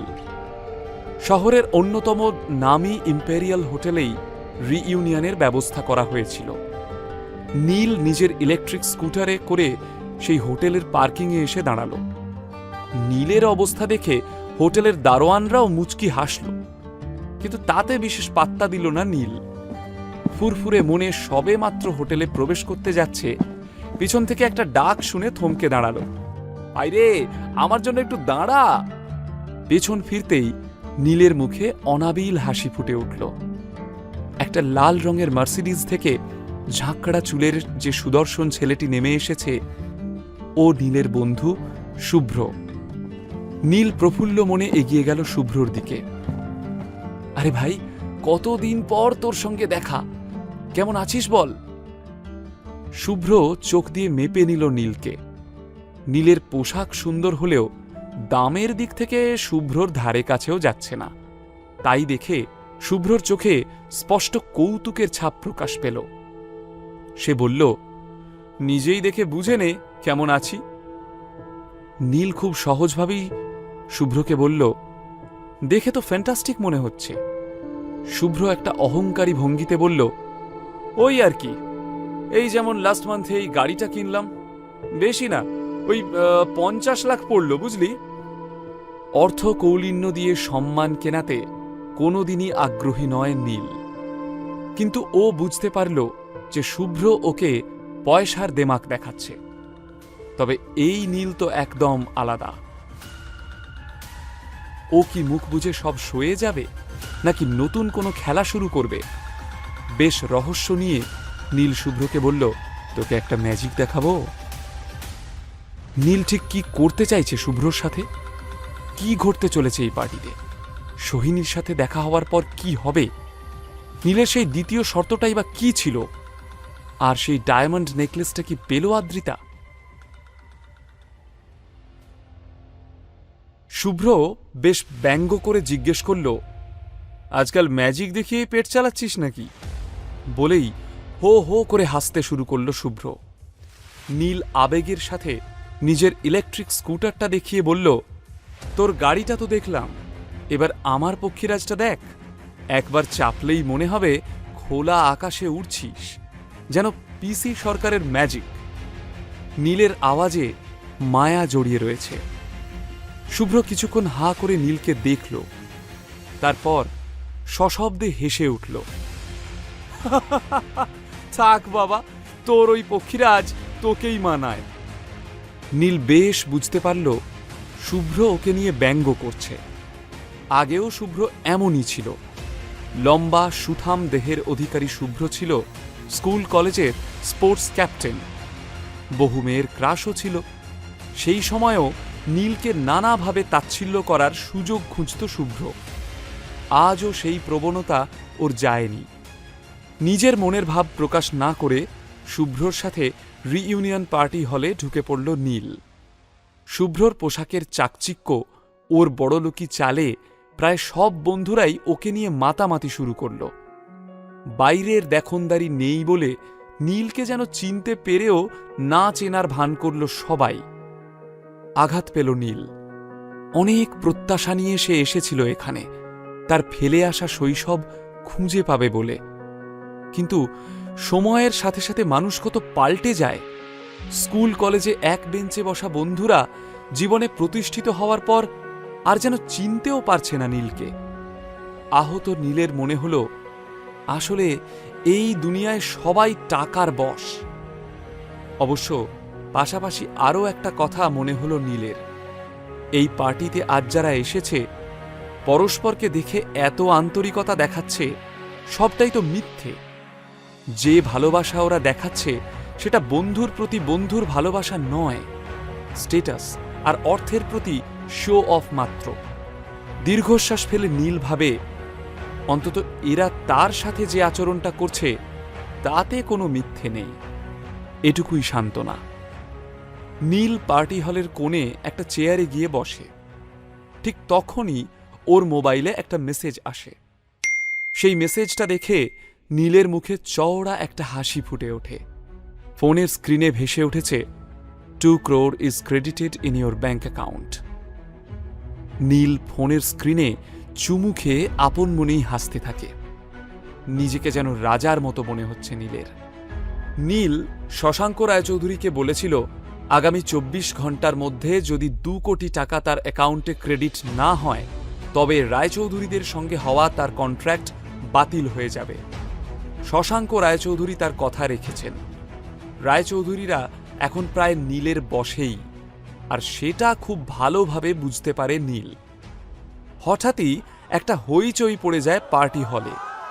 নীলের হুঁশ ফেরে। সে দেখে সব বন্ধুরা হলের গেটের কাছে ভিড় করেছে। নীলের মনে প্রশ্ন জাগে, কে এসেছে?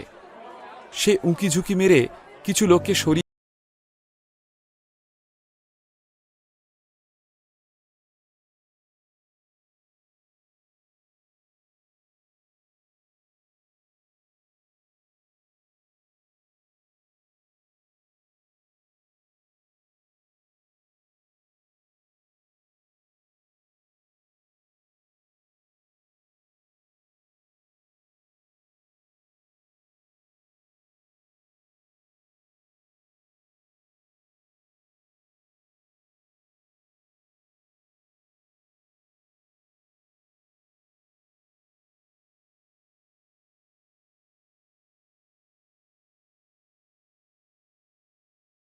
কন্ট্রাক্ট পেয়েছে জানিস?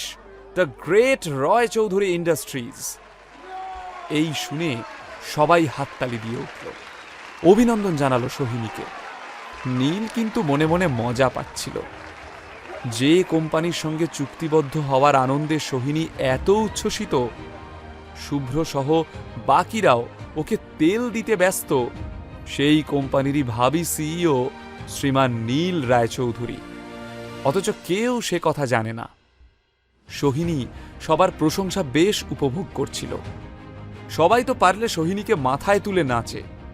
একজন তো সোহিনীর সামনে হাত পেতে দিয়ে বলল, এখনই একটা অটোগ্রাফ দিয়ে রাখ সোহিনী, পরে তো আর নাগাল পাওয়া যাবে না। এই শুনে সবাই একচোট হেসে নিল। শুভ্র বেশ গর্বের সাথে বলল, রায়চৌধুরীদের প্রডিউস করার প্রায় সবকটা সিনেমাই কিন্তু সুপার ডুপার হিট। ওইসব মুভিতে একবার চান্স পাওয়ার পর কোনো অভিনেতাদেরই আর ফিরে তাকাতে হয়নি। তাদের ক্যারিয়ার সেট হয়ে গেছে।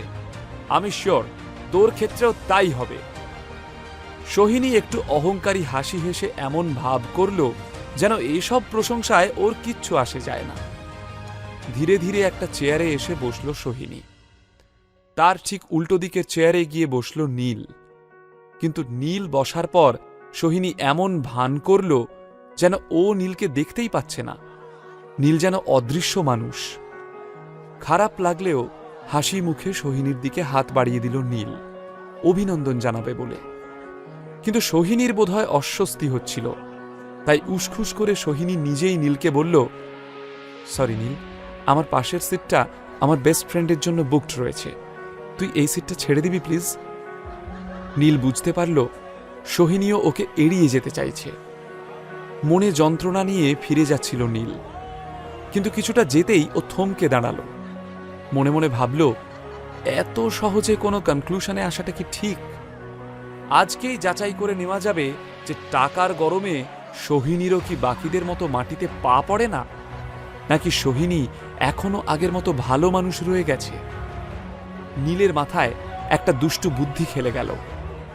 নিজে বোকা সাজার ভান করে অন্যদের বোকা বানানোর বুদ্ধি।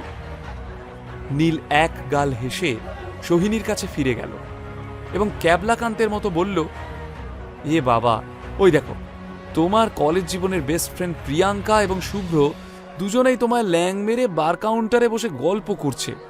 ওরা কি তোমার পাশে আর বসবে? নীলের এই কথা শোনার জন্য প্রস্তুত ছিল না সোহিনী।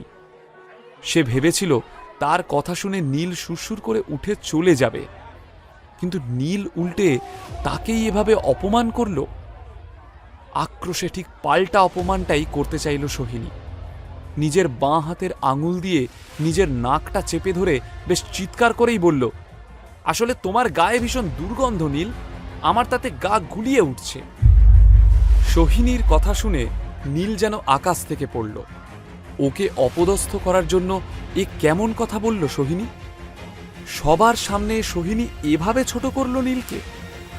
আশেপাশের বন্ধুরা ব্যাপারটাতে মজা পেয়ে গিয়েছে। তারাও সোহিনীর তালে তাল মিলিয়ে নীলকে ব্যঙ্গ করতে শুরু করল। সত্যি নীলটা আর শুধরালো না। এত বড় একটা পার্টিতে আসার আগে চানটুকুও করে আসিসনি? রায়চৌধুরীদের হবু স্টারের পাশে তোকে তো ডাস্টবিন লাগছে রে নীল। এই শুনে নীলের ক্লাসমেটরা সবাই হো হো করে হাসতে শুরু করল।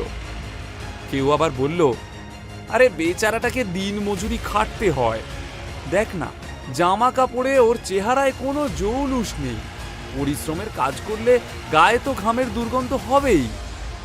সোহিনীর বেশ মজা লাগছিল। নিজের অপমানের আচ্ছা বদলা নিতে পেরেছে সে। নীলের বাকি বন্ধুরাও সোহিনীকেই সাপোর্ট করল।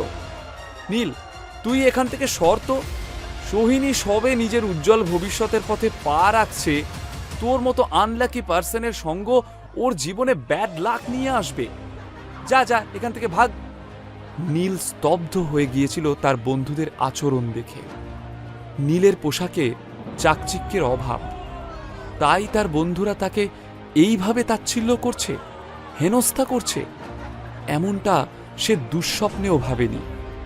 সে এতটাই আহত, বিস্মিত ছিল যে প্রতিবাদ করার ভাষাটুকুও খুঁজে পাচ্ছিল না। মাথা নিচু করে চলে যাচ্ছিল নীল। হঠাৎই একজন এসে নীলের হাতটা ধরল এবং ভিড়ের বাইরে টেনে নিয়ে গেল তাকে। নীল সেই মুহূর্তেই বুঝতে পারল এটা তার স্কুল ও কলেজ জীবনে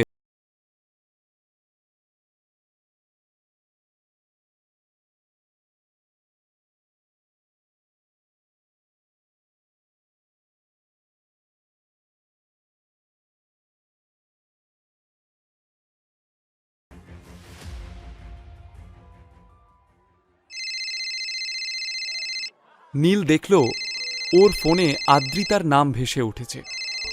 অসময় আদ্রিতার ফোন দেখে বুক কেঁপে উঠল নীলের। তাড়াতাড়ি ফোনটা রিসিভ করতে যাবে, কিন্তু তার আগেই বন্ধুদের কাছে হাসির খোরাক হয়ে গেল নীল। যেমন মান্ধাতার আমলের ফোন, তেমনই প্যান প্যানে সলিল চৌধুরীর গানের রিংটোন।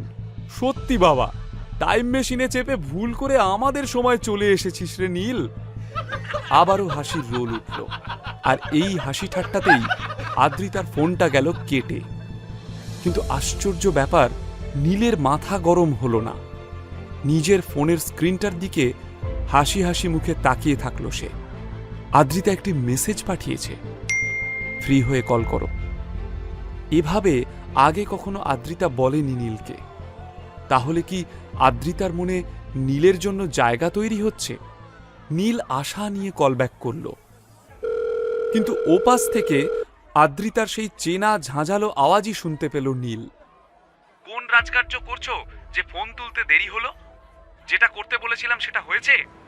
ভুলে যেও না, আজকে সন্ধ্যের ফ্যামিলি গেট টুগেদারে তোমাকে কিন্তু সভ্য হয়ে আসতে হবে। দয়া করে নিজের ওই হাড় হাবাতে লুকটা নিয়ে যেন উপস্থিত হয়েও না। তোমার জন্য আমি আর অন্যের কাছে হাসির খোরাক হতে রাজি নই, কথাটা যেন মাথায় থাকে। কোনো উত্তর না শুনেই ফোনটা কেটে দিল আদ্রিতা। অনেক আশা নিয়ে নীল ফোনটা করেছিল, কিন্তু ফলাফল একই পেল সে।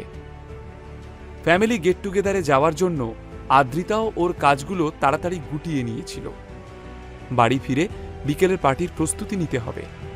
সবে অফিস থেকে বের হতে যাবে এমন সময় একজন স্টাফ এসে বলল, ম্যাডাম, আপনার সঙ্গে একজন দেখা করতে এসেছে। অবাক হয়ে আদ্রিতা বলে, আমার সাথে কোনো অ্যাপয়েন্টমেন্ট ছিল নাকি? স্টাফ দুদিকে মাথা নাড়িয়ে বলল, না ম্যাডাম, এনাকে আগে কখনো দেখিনি, তবে বলছেন আপনার সঙ্গে খুব আর্জেন্ট দরকার। আদ্রিতা খানিক অবাক হল। হঠাৎ কে এলো ওর সাথে দেখা করতে?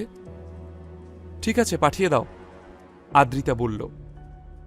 ওদিকে রিইউনিয়ন পার্টিও শেষ হতে চলেছে। যাওয়ার আগে সবাই সবাইকে জড়িয়ে ধরে বলল, খুব শিগগিরই তারা আবারও একটা রিইউনিয়ন করবে। আবারও কিছু মিথ্যে প্রতিশ্রুতি দিয়ে সবাই সবাইকে বিদায় জানাতে আরম্ভ করল। সোহিনী বাড়ি যাওয়ার জন্য পা বাড়াতেই অনেক বন্ধুরাই ওকে নিজের গাড়িতে এগিয়ে দেওয়ার জন্য রিকোয়েস্ট করতে লাগল। তাতে সবার প্রথমে নাম লিখিয়েছিল শুভ্র, কিন্তু মাতাল সোহিনী সবাইকে রিফিউজ করে বলল, so sorry guys, I have my own car, so excuse me. Sohini সকলকে হতাশ করে নিজের ইম্পোর্টেড গাড়িতে ধুলো উড়িয়ে চলে গেল।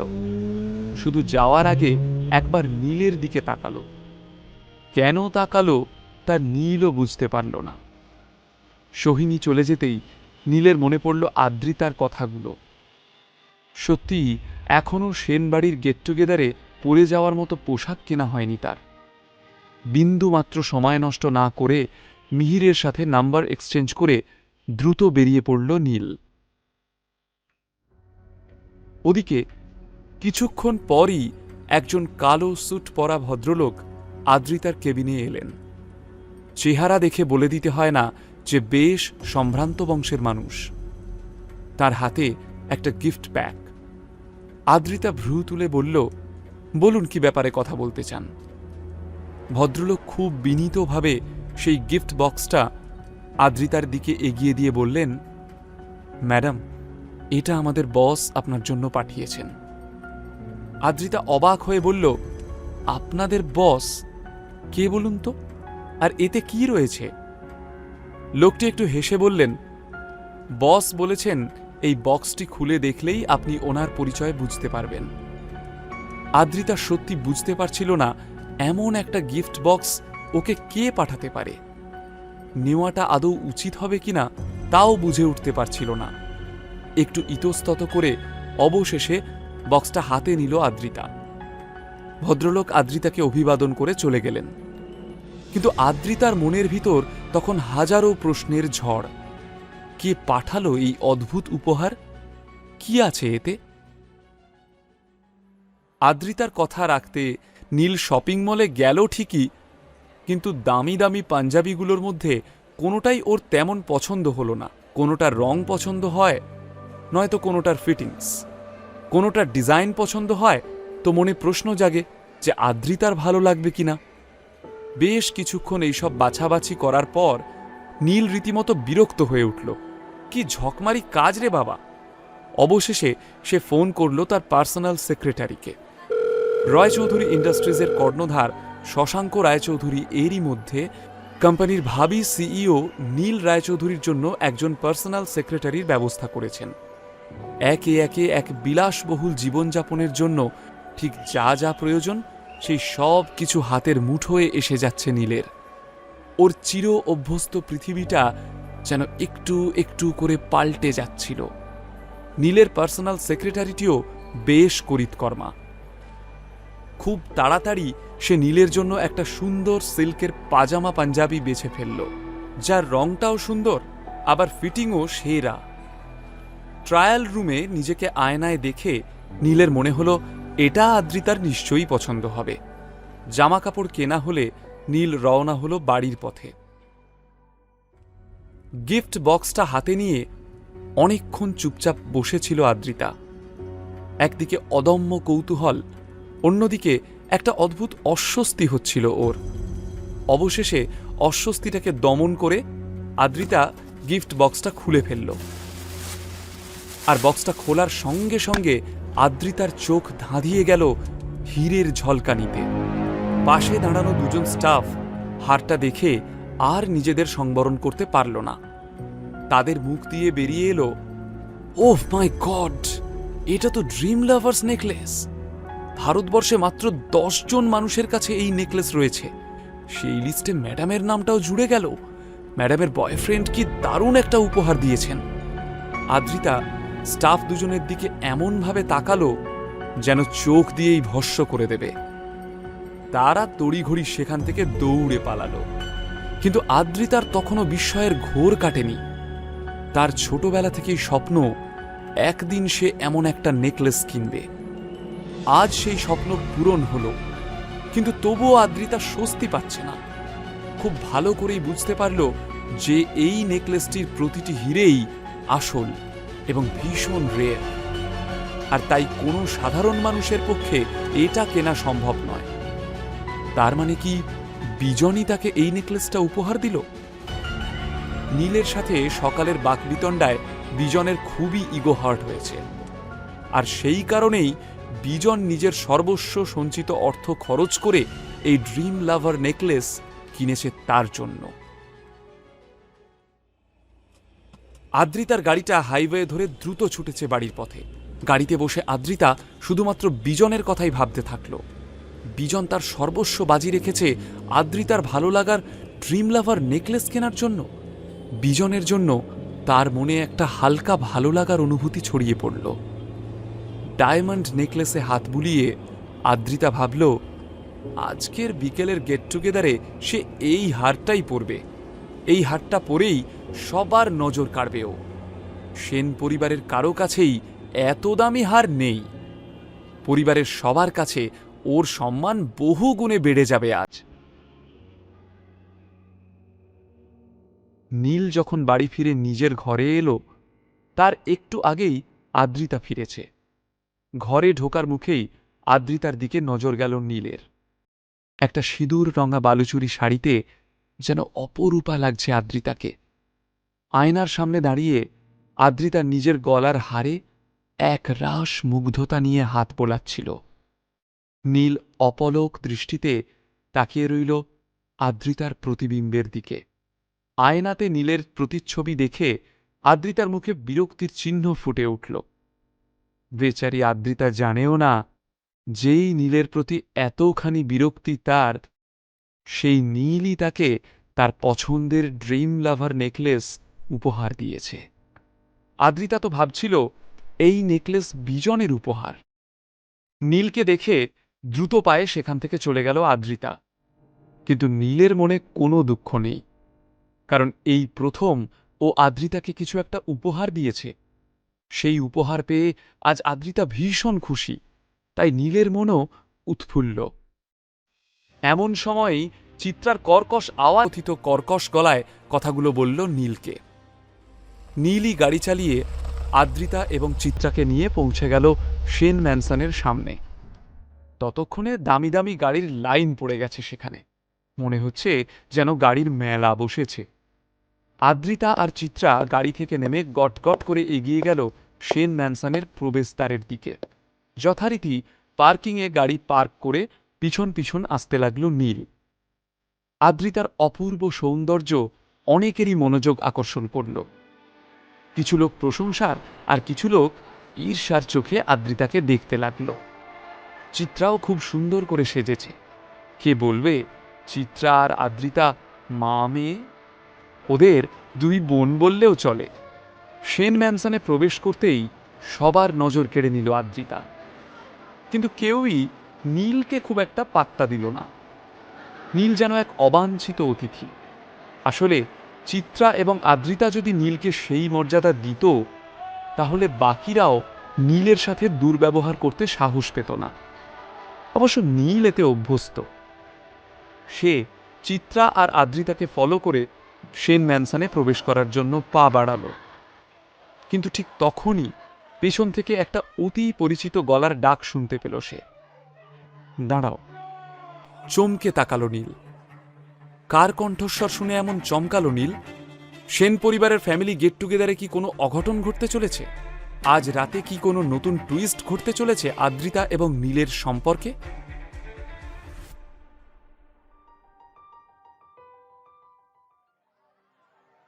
দাঁড়াও!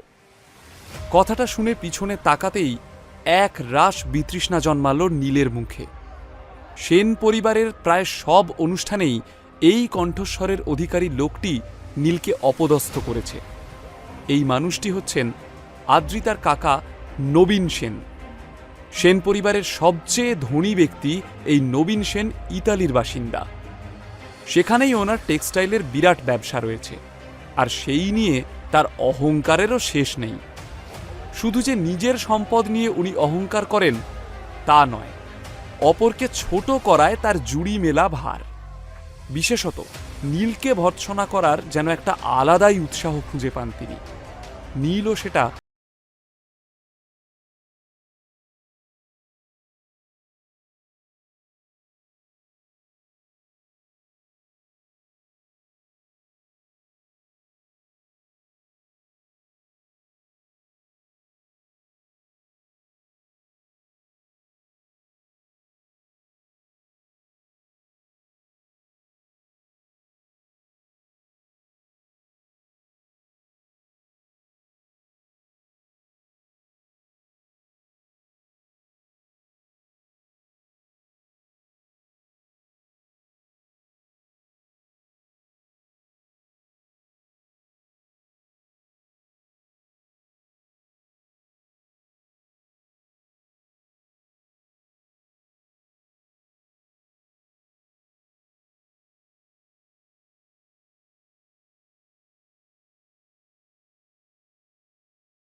বউয়ের পোষ্য হয়ে আছো, সেনবাড়ির দয়া দাক্ষিণে দিব্যি তো চলে যাচ্ছে। লজ্জা টজ্জা করতে গেলে তো এই আরামের জীবন ছাড়তে হতো। তার থেকে বরং লজ্জা ত্যাগ করাই ভালো, কি বলো? এই বলে নবীন কাকা নিজের রসিকতায় নিজেই তারপরই গটগট করে হেঁটে গিয়ে একটু দূরের একটা চেয়ারে ধপ করে বসে পড়ল। ভীষণ খারাপ লাগছিল আদ্রিতার নীলকে এইভাবে অপদস্থ হতে দেখে। মনে মনে সেও ভাবছিল, নীলকে তো সে 10,000 টাকা দিয়েছিল নতুন জামা কাপড় কেনার জন্য। তাহলে কি নীল টাকা বাঁচানোর জন্য সত্যি সত্যি গড়িয়াহাটের ফুটপাত থেকে এই পাঞ্জাবিটা কিনল? নিজের উপর রাগ হচ্ছিল আদ্রিতার। এর চেয়ে নিজে কিছু একটা কিনে দিলে ভালো হতো। কেন যে সে এই অপদার্থটার উপর ভরসা করতে গেল? ভেবেছিল এবার অন্তত মান রক্ষা হবে, কিন্তু এবারেও মুখ ডোবালো নীল। নীলকে নিয়ে হাসি ঠাট্টা শেষ হওয়ার পর এবার নবীন কাকার আক্রমণের পালা আদ্রিতাকে। বিরস বদনে আদ্রিতাকে দাঁড়িয়ে থাকতে দেখে নবীন কাকা ওর কাছে এলেন এবং আপাদমস্তক জরিপ করে বললেন, এ কি আদ্রিতা, নীল না হয় একটা ভিখারি বাড়ির ছেলে, কিন্তু তুমি তো সেন বাড়ির মেয়ে। ছোট থেকেই বড়লোকির মধ্যে মানুষ হয়েছ, তবে তোমার এমন দশা কেন? আদ্রিতা বুঝতে পারে না কোন দিক থেকে আক্রমণটা করতে চলেছেন নবীন কাকা। সে একটু অপ্রস্তুতভাবে গলার হারে শাড়িতে হাত বোলায়। মুখ বেঁকিয়ে নবীন কাকা বললেন, টেক্সটাইলের বিজনেস করি, কাপড় দেখেই তার মূল্য বুঝে যাই। তোমার শাড়িটা খুব বেশি হলে 15,000 হবে কি, তাই তো? ছি ছি ছি, সেন ম্যানসনে পার্টি আর তুমি সেখানে এত সস্তার একটা শাড়ি পরে চলে এসেছো, আমি তো ভাবতেই পারছি না। আমাকে দেখো, স্পেশালি আজকের অনুষ্ঠানের জন্য আমার ইটালিয়ান ডিজাইনারকে দিয়ে এই স্পেশাল স্যুটটা বানিয়েছি। হ্যাঁ, 5 লাখ পড়লো, তবে সে পড়ুক, পারিবারিক অনুষ্ঠানের কাছে এই টাকা তো নস্যি, আমার কাছে আবার ফ্যামিলি ফার্স্ট। আশেপাশে থাকা সকলের মধ্যে একটা বিস্ময়পূর্ণ গুঞ্জন শোনা গেল। 5 লাখ টাকার স্যুট, তাও আবার ইটালিয়ান ডিজাইনারকে দিয়ে, বাপরে, এটা ভাবাই যায় না। নবীন কাকা মনে মনে বেশ আনন্দ পাচ্ছিলেন। উনি সারাক্ষণই লাইমলাইটে থাকতে চান। হয় সকলে ওনার প্রশংসা করবে, না হয় ওনার ঐশ্বর্যকে ঈর্ষা করবে। একটা পরিতৃপ্তির হাসি ফুটে উঠল নবীন কাকার মুখে। জোর গলায় মিথ্যে বললেও তা সত্যির মতোই শোনায়, এবং সেই পদ্ধতিতে সবাইকে বোকা বানানোর এই খেলাটা তার প্রিয় ট্যাকটিস। অন্যদিকে মাটিতে মিশে যেতে ইচ্ছে করছিল আদ্রিতার। চোখের কোণ চকচক করছে। পরিবারের এই টক্সিক দেখনদারিতে পাল্লা দিতে দিতে সে যেন ক্লান্ত। এতক্ষণ নীলের মুখে মিটিমিটি হাসি ছিল, কিন্তু এবার তারও মুখ শুকিয়ে গেল। আসলে নিজের অপমান সে মেনে নিতে পারলেও তার স্ত্রী আদ্রিতাকে কেউ কিছু বললে সেটা সে একেবারেই সহ্য করতে পারে না। আদ্রিতার মুখের দিকে তাকালো নীল। চিবুক বেয়ে চোখের জল গড়িয়ে পড়ছে। আদ্রিতার ম্রিয়মান মুখ দেখে নীলের চোয়াল শক্ত হয়ে গেল। নীল এগিয়ে গেল নবীন কাকার দিকে।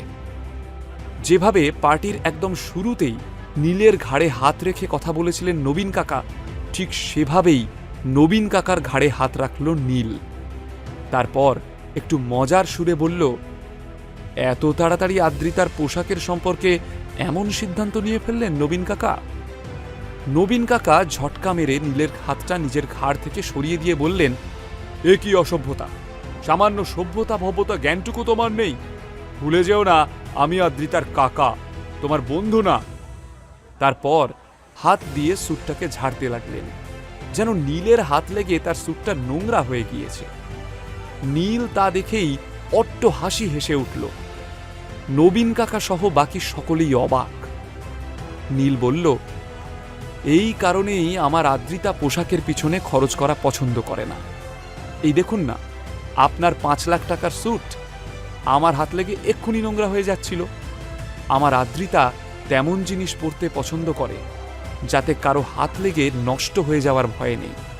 কাকা, আপনি আপনার ভাইজির গলার দিকে ভালো করে তাকিয়ে দেখেননি, তাহলেই দেখতে পাবেন আদ্রিতার গলায় আজকে যে হারটা শোভা পাচ্ছে এটা ড্রিম লাভার নেকলেস। চমকে গিয়ে নবীন কাকা আদ্রিতার গলার দিকে তাকালেন। এতক্ষণ সত্যিই আদ্রিতাকে কোণঠাসা করার হিংস্র আনন্দে গলার দিকটা খেয়ালই করেননি নবীন কাকা। এখন আদ্রিতার গলার দিকে তাকিয়ে তার মুখে বিচিত্র ভাব দেখা গেল। প্রথমে বিস্ময়, তারপর অবিশ্বাস, শেষে সাংঘাতিক ঈর্ষা। চোখ দুটো চকচক করে উঠল। পার্টি হলে উপস্থিত সেন পরিবারের বাকি সদস্যরা সকলেই নীলের কথায় চমকে তাকিয়েছে আদ্রিতার গলার দিকে। সত্যিই তো, আদ্রিতার গলায় যে নেকলেসটা রয়েছে সেটা তো ড্রিম লাভার নেকলেস। সারা ভারতবর্ষে যে নেকলেস মাত্র 10 জন মহিলার কাছে রয়েছে, তারই একটা এখন শোভা পাচ্ছে আদ্রিতার গলায়। ধনী পরিবারের প্রতিটি মহিলার স্বপ্ন এই ড্রিম লাভার নেকলেস, কিন্তু পেয়েছে আদ্রিতা। আদ্রিতার মলিন বিষণ্ণ মুখে এতক্ষণে হাসি ফুটে উঠল। এক মুহূর্তের মধ্যেই পার্টির মধ্যমণি হয়ে উঠল আদ্রিতা, তার মুখে বিজয়ীর হাসি। এইভাবে যে হেরে যেতে হবে এটা নবীন কাকা ভাবতেও পারেননি। মুখ বিকৃত করে নবীন কাকা বললেন, ড্রিম লাভার নেকলেস না ছাই, এত টাকা তোমাদের কাছে এলো কোথা থেকে শুনি? নিশ্চয়ই ওই নেকলেস নকল। এটা কিন্তু নবীন কাকা একেবারেই আক্রোশের বশে বলেছিলেন। তিনি ওই নেকলেসটার দিকে এক ঝলক তাকিয়েই পরিষ্কার বুঝতে পেরেছিলেন ওটা সত্যিই ড্রিম লাভার নেকলেস। নীল এবার কাঁধ ঝাঁকিয়ে বলল, সে আপনার বিশ্বাস করতে হয় করুন, না হলে করবেন না। আপনার বিশ্বাস অবিশ্বাসের ওপর তো আর হীরের দাম কমে যাবে না। আর হ্যাঁ, জীবনে টাকার থেকে মুখ তুললে দেখতে পাবেন ভালোবাসা বলেও একটা বস্তু রয়েছে। আদ্রিতা বিস্মিত চোখে দেখছিল নীলকে। কেমন একটা প্রোটেক্টিভ হাজব্যান্ডের মতো আদ্রিতার জন্য দুনিয়ার সাথে লড়ে যাচ্ছিল নীল। অজান্তেই আদ্রিতার চোখে একটা ভালো লাগাও জন্মাচ্ছিল। বেশ একটা জোরালো মতবিরোধ শুরু হয়ে যাচ্ছিল নীল এবং নবীনের মধ্যে। নবীনকে কখনো কেউ এভাবে কিচ্ছু বলার সাহস পায়নি। নীলের স্পর্ধা দেখে সবাই অবাক। চিত্রা এবার নিজের সিট ছেড়ে এগিয়ে এসে নীলকে একটু ধমক দিয়েই বলে, আহ নীল, চুপ করো, বড়দের সাথে কিভাবে কথা বলতে হয় জানো না? তারপর একটু বিগলিত হাসি হেসে নবীন সেনের দিকে ফিরে বলল, কিছু মনে করো না নবীন, নীল ছেলে মানুষ, একটু শর্ট টেম্পার, কখন কাকে কি বলে ফেলে, ও তো তোমার চেয়ে অনেক ছোট, ক্ষমাঘেন্না করে দিও। নবীন অপমানে লাল হয়ে বললেন, থাক বৌদি, শাক দিয়ে আর মাছ ঢাকতে হবে না। অপ্রস্তুত মুখে কথা ঘোরানোর জন্য চিত্রা বলল, ইয়ে মানে কাবেরী আর তোমার মেয়ে স্নিগ্ধা কেমন আছে? নবীন সেন এত সহজে ছাড়ার পাত্র নন। উন্নাসিক ভঙ্গিতে তাচ্ছিল্যের হাসি হেসে নবীন বললেন, খারাপ থাকতে যাবে কেন, খুব ভালো আছে। ওরা এখন ইতালিতে, আসছে বছরই স্নিগ্ধার বিয়ে। জামাই আমার আমেরিকার সেটেলড ডাক্তার, যার তার কাছে তো আর মেয়ে গছিয়ে দিতে পারি না। বংশের সম্মানটা তো নিজেদেরকেই ধরে রাখতে হবে। চিত্রার কাছে ব্যাপারটা যেন হলো গাল বাড়িয়ে চড় খাওয়ার মতো। নীলকে নিয়ে বরাবরই তাকে কথা শুনতে হতো, কিন্তু আজকে একটু বেশিই বাড়াবাড়ি হয়ে গিয়েছে। নবীনের কথাগুলো শুনে চিত্রার মুখ শুকিয়ে গেল। যতটুকু ভালো লাগা আদ্রিতার মনে জন্মেছিল, মায়ের ম্লান মুখ দেখে তা কর্পূরের মতো উবে গেল। রাগের বশে নীলের পাঞ্জাবিটা খামচে ধরল আদ্রিতা। ওর চোখে মুখে আক্রোশ এবং ঘেন্না। নীলও চমকে উঠল আদ্রিতাকে দেখে। এবারেও কি আদ্রিতা তাকেই ভুল বুঝল? আদ্রিতা এবং নীলের মধ্যে যতটুকু অভিমানের বরফ গলছিল তা কি আবারও জমে কঠিন হয়ে যাবে? দুজনের জীবনে কি ভালোবাসা ধরা দেবে, নাকি এই প্রতিপত্তির প্রতিযোগিতার কালো অভিশাপ গ্রাস করবে ওদের দুজনকে?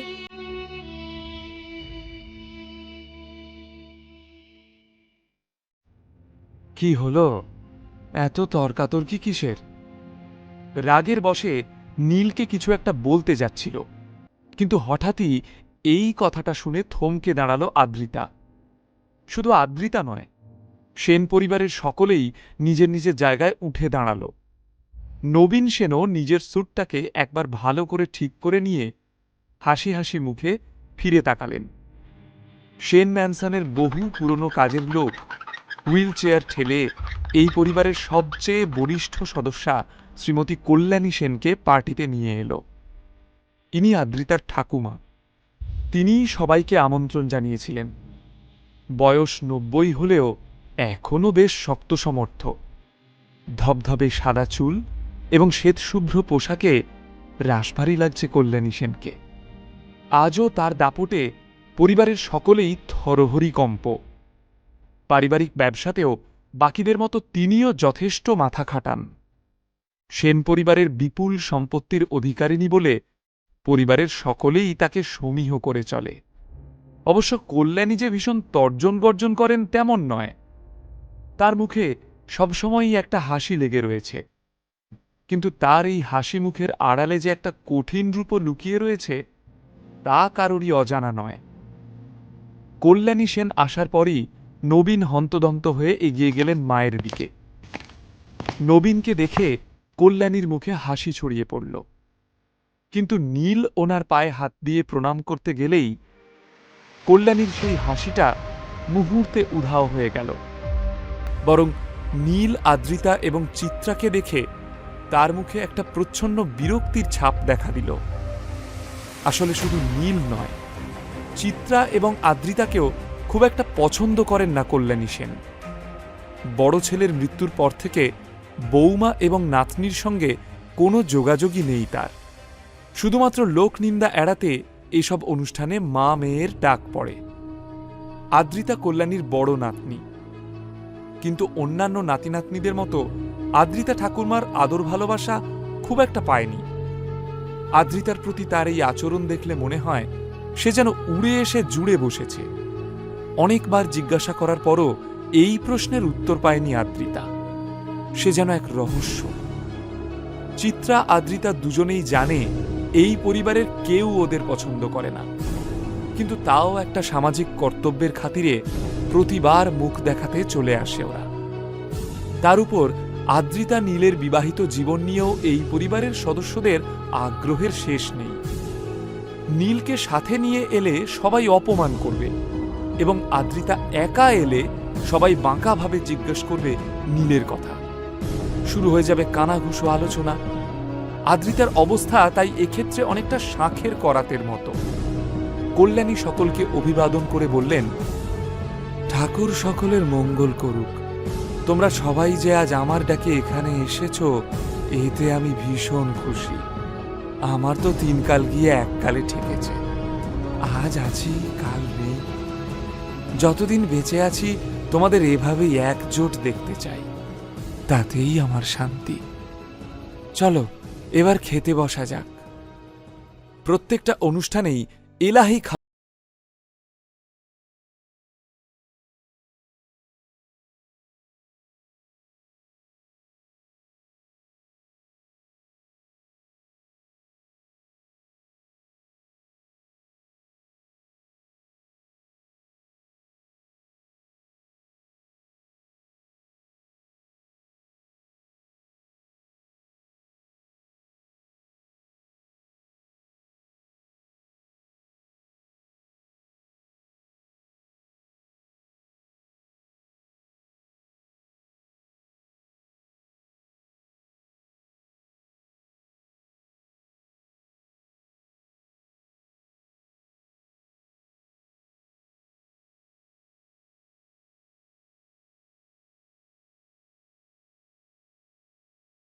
তাতেও সেন পরিবারের সমস্যা।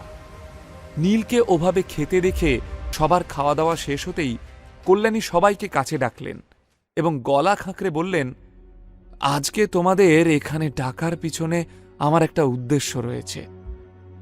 সবার মধ্যে একটা গুজগুজ ফুসফুস শুরু হয়ে গেল। কল্যাণী সেন সবাইকে একসাথে কি বলার জন্য ডাকলেন? একটু বিরতি নিয়ে কল্যাণী সেন আবারও শুরু করলেন, রয়চৌধুরী গ্রুপ অফ ইন্ডাস্ট্রিজ আগামী 2-3 দিনের মধ্যেই তাদের নতুন সিইওকে নিযুক্ত করতে চলেছে। এটা কিন্তু এখনো কেউ জানে না, যাকে বলে একেবারে ঘোড়ার মুখের খবর, বুঝেছ? কথাটা শোনার সঙ্গে সঙ্গেই সেন পরিবারের সকলে নিজেদের মধ্যে মুখ চাওয়াচাওয়ি করতে লাগল। এমন একটা খবর যে সত্যি আলোড়নকারী তা অস্বীকার করার উপায় নেই। সকলের মনেই তখন কৌতূহল, এমন একটা সিদ্ধান্ত কেন নিচ্ছে রায়চৌধুরীরা? কি এমন ঘটল যে এমন একটা সিদ্ধান্ত নেওয়ার প্রয়োজন হল? নীল একটু আগে অবধি মনোযোগ সহকারে খাচ্ছিল, কিন্তু রায়চৌধুরীদের নতুন সিইওর প্রসঙ্গটা ওঠার পর থেকেই খাওয়ার দিকে মন থাকলেও তার কান ছিল কল্যাণী সেনের কথার দিকে। কল্যাণী সেন খানিকক্ষণ চুপ করে সকলের মুখের দিকে তাকিয়ে সবার প্রতিক্রিয়া লক্ষ্য করলেন। তারপর হাসি মুখে বললেন, তাহলে এবার তোমরা বলো কে কি ভাবছ? এটা কিন্তু আমাদের জন্য একটা বড় সুযোগ হতে পারে। আমি খবর পেয়েছি রায়চৌধুরীদের নতুন সিইও খুব ইয়াং, ওই আদ্রিতার বয়সী হবে। আমার মনে হয় ওদের আরও একবার আমরা অ্যাপ্রোচ করতে পারি। আমরা যদি আমাদের পয়েন্ট অফ ভিউ ওদের এই নতুন সিইওকে ঠিকমতো বোঝাতে পারি, আর উনি যদি আমাদের সাথে কন্ট্রাক্ট সাইন করতে রাজি হয়ে যান, তাহলে সেনদের জন্য সৌভাগ্যের দরজাটা চিরকালের মতো খুলে যাবে। আসলে রায়চৌধুরীরা হলো এমন একটা নাম যার সাথে সারা বাংলার ছোট বড় সমস্ত কোম্পানিগুলো নিজেদের নাম জড়াতে চায়। একবার টাই আপ করতে পারলেই সেই কোম্পানিকে আর ফিরে তাকাতে হয় না। সে কারণেই সেনরা বারংবার চেষ্টা করেছে রায়চৌধুরীদের সঙ্গে চুক্তিবদ্ধ হতে, তবে প্রতিবারই কোনো না কোনো কারণে তা সফল হয়ে ওঠেনি। কিন্তু নতুন সিইও আসার খবরে একটা নতুন সম্ভাবনাও কি দিচ্ছে। নীল মনে মনে ভাবে, এই মহিলা যতই কুচুটে হোক না কেন, একটা কথা অবশ্যই মানতে হবে, এই ৯০ বছরের বৃদ্ধা চলাফেরা করেন হুইল চেয়ারে, কিন্তু বাজার দরের সমস্ত খবর এনার নখদর্পণে। তা না হলে সংবাদ মাধ্যমও এখনো যে খবর জানে না, সেই খবরটাও পৌঁছে গেল কল্যাণী সেনের কাছে। কল্যাণী সেন আবারও বলা শুরু করলেন, আশা করি বুঝতে পারছো যে এই ডিলটা কতটা ইম্পর্ট্যান্ট। তাহলে কে এই গুরুদায়িত্বটা পালন করবে বলো? যে এই ডিলটা ক্র্যাক করতে পারবে, এই পরিবারের উন্নতিতে তার অবদান স্বর্ণাক্ষরে লেখা থাকবে। আমি কথা দিচ্ছি, তাকে আমি নিজে পুরস্কৃত করব। সেন পরিবারের অনেকেই দেখা গেল এই ব্যাপারে বেশ উৎসাহী। আদ্রিতার জাট্টুতো খুঁড়তুতো ভাই বোনেদের মধ্যে অনেকেই বলতে লাগলো, ঠাম্মা তুমি আমাকে একবার সুযোগ দিয়ে দেখো, আমি তোমায় নিরাশ করব না। কেউ আবার গ্যারান্টি দিল যে এই ডিল সে ক্র্যাক করবে। কেউ আবার নিজের বড়াই করতে শুরু করলো, যেন চাকরির ইন্টারভিউ দিচ্ছে। সবার অবস্থা দেখে ভীষণ মজা পেল নীল। রাজামশাইয়ের বিশ্বস্ত সব সেনাপতিরা যেন নিজেদের প্রমাণ করার জন্য এই সুযোগেরই অপেক্ষা করছিল। আর হবে নাই বা কেন? যে একবার কল্যাণী সেনের স্বপ্ন পূরণ করতে পারবে, সে হয়ে উঠবে সেন পরিবারের চোখের মণি। ঠাম্মার কাছে একটা সুযোগ চাইতে ইচ্ছে করছিল আদ্রিতারও। সেটা পুরস্কারের লোভে নয়, নিছক কাজটাকে ভালোবেসেই সে বলতে চাইছিল। সে স্মার্ট, কর্মঠ, আত্মবিশ্বাসে পরিপূর্ণ। তার বিশ্বাস রায়চৌধুরীদের সঙ্গে কন্ট্রাক্টটা সে ঠিক ক্র্যাক করতে পারবে। কিন্তু বলে ওঠা হলো না আদ্রিতার, কারণ সে খুব ভালো করেই জানে যে ঠাম্মা মন থেকে তাকে পছন্দ করেন না।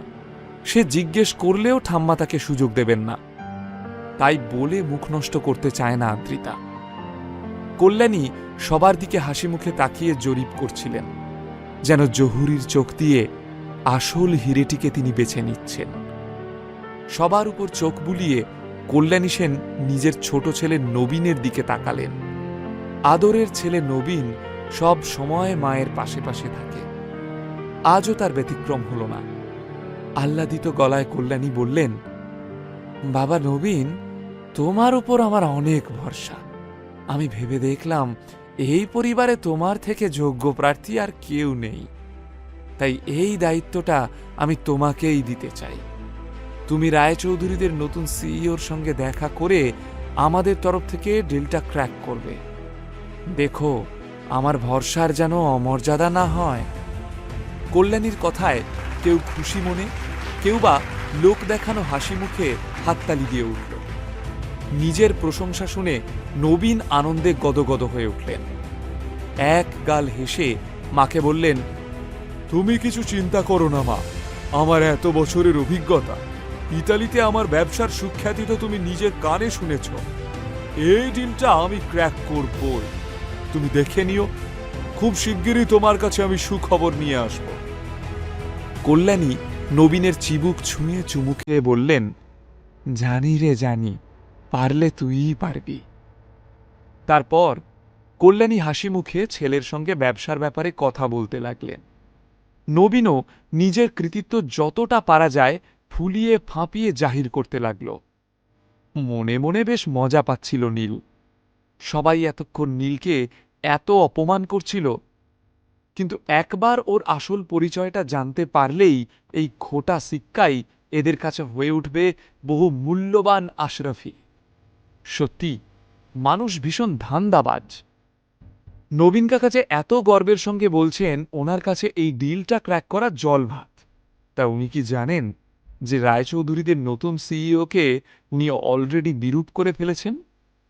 এই কথাটা ভেবেই নীলের ভীষণ মজা লাগছিল।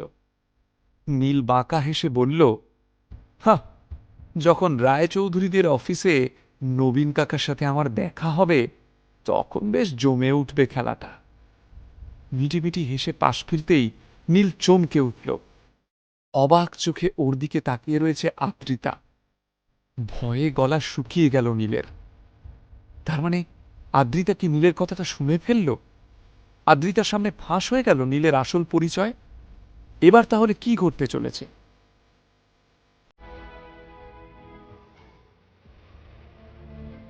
নীল বেশ ভ্যাবাচাকা খেয়ে আদ্রিতার দিকে তাকিয়েছিল। আদ্রিতা, আসলে আমি... কিন্তু নীলের লাইনটা শেষ হওয়ার আগেই আদ্রিতা ঝাঁঝিয়ে উঠল। মজায় আছো তাই না? হেসে খেলে বেড়াচ্ছ, লাইফে তো কোনো টেনশন নেই। নীলের উপর রাগ দেখিয়ে সেখান থেকে চলে গেল আদ্রিতা। তবে স্বস্তির নিঃশ্বাস নিল নীল। যাক বাবা, আদ্রিতা কিছু শুনতে পায়নি। আসলে তখন আদ্রিতার মনে অনেক কথা একসঙ্গে তোলপাড় করছে। ডিল ক্র্যাক করার দায়িত্বটা নবীন কাকার বদলে তাকেও তো দিতে পারত ঠাম্মি। একবার সুযোগ পেলে সে প্রমাণ করে দিত আদ্রিতা তার বাবার যোগ্য উত্তরাধিকারী। ঠাম্মির সুনজরেও পড়ত সে।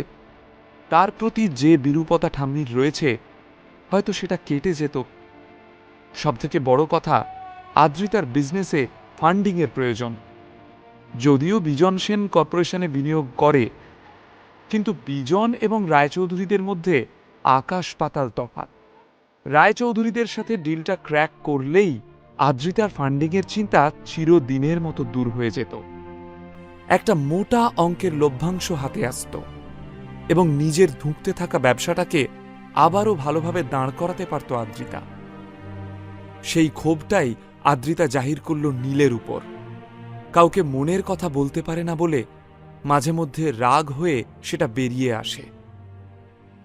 বাড়ি ফেরার পথে গাড়ির জানলা দিয়ে রাতের কলকাতাকে দেখছিল আদ্রিতা। চিন্তাগুলো রীতিমতো ওর মাথায় জট পাকাচ্ছে।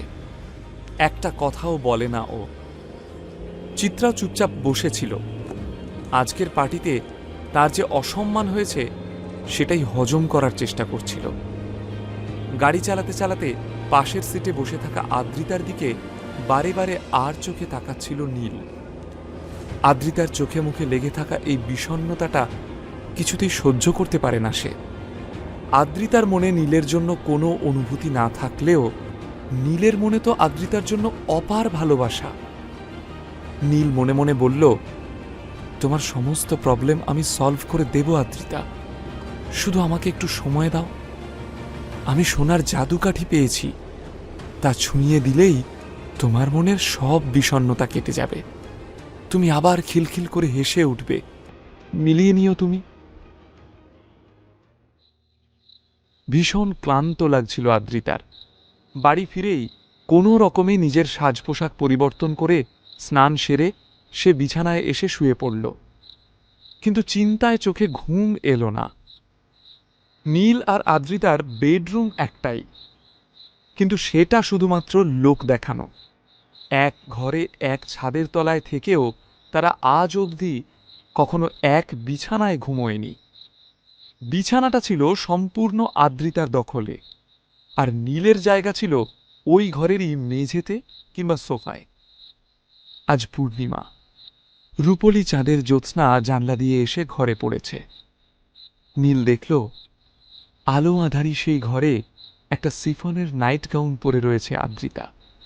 ভীষণ মায়াবী দেখাচ্ছে ওকে। পায়ে পায়ে আদ্রিতার বিছানার কাছে গিয়ে দাঁড়ায় নীল। আজ ওর ভীষণ ইচ্ছে করছে সব গণ্ডি ভেঙে আদ্রিতার কাছাকাছি পৌঁছে যেতে। আদ্রিতা অন্যমনস্কভাবে পাশ ফেরার সময় বিছানার পাশে নীলকে দাঁড়িয়ে থাকতে দেখে চমকে ওঠে। সন্দিগ্ধ চোখে তাকিয়ে বলে, এ কি, তুমি কি করছো এখানে? আমাদের চুক্তিগুলো ভুলে গেলে নাকি? ফুলশয্যার রাতেই কিন্তু আমি স্পষ্ট জানিয়ে দিয়েছিলাম যে তুমি আমাকে কখনো ছোঁয়ার চেষ্টাও করবে না। কিন্তু নীল এক মনে দাঁড়িয়ে দেখল আদ্রিতাকে এবং তারপর খুব শান্তভাবে বলল, ভুল বুঝছো আদ্রিতা, আমি একটা কথা বলতে এসেছি। নীল আদ্রিতার মুখোমুখি বসে ওর চোখে চোখ রেখে বলল, নবীন কাকা কখনো রায়চৌধুরীদের সঙ্গে ওই ডিল ক্র্যাক করতে পারবেন না। পারলে একমাত্র তুমিই পারবে। এবার দুশ্চিন্তা না করে ঘুমিয়ে পড়ো লক্ষ্মীটি। কথাটা বলে আর এক মুহূর্ত দাঁড়ালো না নীল।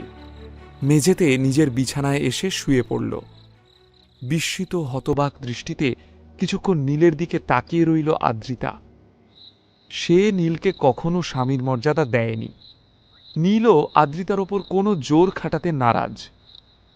এমন একটা দিন আসবে যেদিন আমায় স্বেচ্ছায় কাছে টেনে নেবে আদ্রিতা। আমি সেই দিনটার জন্য অপেক্ষা করে থাকব। জানলা দিয়ে চাঁদ দেখতে দেখতে এই কথাটাই ভাবল নীল। নীলকে এর আগে কখনো ব্যবসার ব্যাপারে এভাবে কথা বলতে শোনেনি আদ্রিতা। আজ হঠাৎ কি হলো নীলের? ও ব্যবসায় অনভিজ্ঞ। রায়চৌধুরীদের সঙ্গে ডিল ক্র্যাক করাটা অত সহজ নয়। আর তাছাড়া নবীন কাকা সেটা ক্র্যাক করতে না পারলেও ঠাম্মির ফেভারিট লিস্টে এখনো অনেক পেয়াদা বাকি। আমি রয়েছি একদম শেষে। তাহলে নীল কি করে এত কনফিডেন্সের সাথে এই কথাগুলো বলল? ও কি আমাকে সান্ত্বনা দিচ্ছিল? এতটা কি সত্যিই আমার জন্য ভাবে নীল? আকাশ পাতাল ভাবতে ভাবতে ঘুমিয়ে পড়ল আদ্রিতা। মাঝের 4টে দিন যেন চোখের পলকে কেটে গেল। অবশেষে রয় চৌধুরী ইন্ডাস্ট্রিজের নতুন সিইওর জয়নিংয়ের দিন এসে উপস্থিত। সকাল সকালই শশাঙ্ক রায়চৌধুরীর ফোন পেয়েছে নীল। তিনি খুবই উত্তেজিত। আজকে তার নাতি অফিসের দায়িত্বটা নিলে তিনি নিশ্চিন্ত হন। প্রতিদিনের মতো সেদিনও আদ্রিতা অফিসে বেরিয়ে যাওয়ার পরপরই নীল নিজের সাধারণ পোশাকেই তৈরি হয়ে নিল। ইচ্ছে করেই তেমন সাজগোজ করল না। শাশুড়িমা বেকার সন্দেহ করবে। এই মুহূর্তে নীল চায় না যে আদ্রিতা বা চিত্রা তার আসল পরিচয় জানুক। তাই চিরাচরিত ভঙ্গিতেই যথারীতি নিজের পক্ষীরাজে চড়ে রওনা হয় রায়চৌধুরী ইন্ডাস্ট্রিজের উদ্দেশ্যে। রায়চৌধুরীদের অফিসটা শহরের অন্যান্য উল্লেখযোগ্য বিল্ডিংগুলোর মধ্যে অন্যতম। 30 তলা বিল্ডিংয়ের প্রতিটা ফ্লোরেই রায়চৌধুরীদের নানান রকম কাজকর্ম চলে। একাধিক ব্যবসায় বিনিয়োগ করে এই রায়চৌধুরীরা। তার মধ্যে ফিল্ম ইন্ডাস্ট্রিজও একটা। তাই বড় বড় নামী শিল্পীদেরও যাতায়াত রয়েছে এখানে। রয় চৌধুরী ইন্ডাস্ট্রিজের বিশাল বড় পার্কিংয়ে যখন নীল পৌঁছালো, তখন অলরেডি সেখানে প্রচুর নামিদামি গাড়িরা জায়গা করে নিয়েছে। নীলের আফসোস হলো, এই স্কুটারটা তার কাছে পক্ষীরাজ হলেও এই ব্র্যান্ডেড গাড়িগুলোর ভিড়ে সবার নজর যাবে স্কুটারটার দিকে। এই কোম্পানির সিইও এমন একটা স্কুটারে এসেছেন দেখলে শুধু যে তার দাম কমে যাবে তাই নয়, হয়তো রায়চৌধুরী কোম্পানিরও ভ্যালু কমে যেতে পারে। তাই নীল ঠিক করলো স্কুটারটা এখানে রাখার বদলে রাস্তার উল্টো দিকের ফুটপাতের ধারে পার্ক করে রেখে যাবে। যেমন ভাবা তেমন কাজ। স্কুটারটা পার্ক করে রয়চৌধুরী ইন্ডাস্ট্রিজের বিশাল বিল্ডিংয়ের দিকে এগিয়ে গেল নীল। আর ঠিক তখনই একটা বিকট শব্দ শুনে পিছনে তাকাতেই চমকে উঠল সে। একটা লাল রঙের বিলিতি গাড়ি অতি স্পিডে ছুটে এসে নীলের স্কুটারটাকে ধাক্কা মেরেছে। আর সেই ধাক্কা সামলাতে না পেরে ছিটকে পড়েছে তার স্কুটার। বিশ্রীভাবে তেবড়ে গেছে স্কুটারের পিছনের দিকটা। এ কি আমার স্কুটার? নীল হা হা করে উঠল। স্কুটারের কাছে গিয়ে কোনো রকমে ওটাকে টেনে তুলে দাঁড় করানোর চেষ্টা করল নীল। দেখে চাকাটাও পাংচার হয়ে গিয়েছে। এই স্কুটারটা শুধুমাত্র একটা ভেহিকল নয়, এটা নীলের বন্ধুও বটে। আর বন্ধু আঘাত পেলে যেমন অন্য বন্ধুর কষ্ট হয়, রাগ হয়, ঠিক তেমনই আক্রোশে ফেটে পড়ল নীল। লাল দামি গাড়ির ড্রাইভারের উদ্দেশ্যে ঝাঁঝিয়ে বলে উঠল, এই বেরিয়ে আয় শালা, চোখে দেখতে পাস না? এত বিজি একটা রাস্তায় এইভাবে জোরে গাড়ি চালাচ্ছিস? দেখ ওর কি অবস্থা করেছিস। নীলের কথা শুনে মনে হবে ওর পরম আত্মীয় বুঝি আহত হয়েছে। ও আরও কিছু বলতে যাচ্ছিল, কিন্তু ঠিক তখনই গাড়ির দরজা খুলে একটি মেয়ে বেরিয়ে এলো।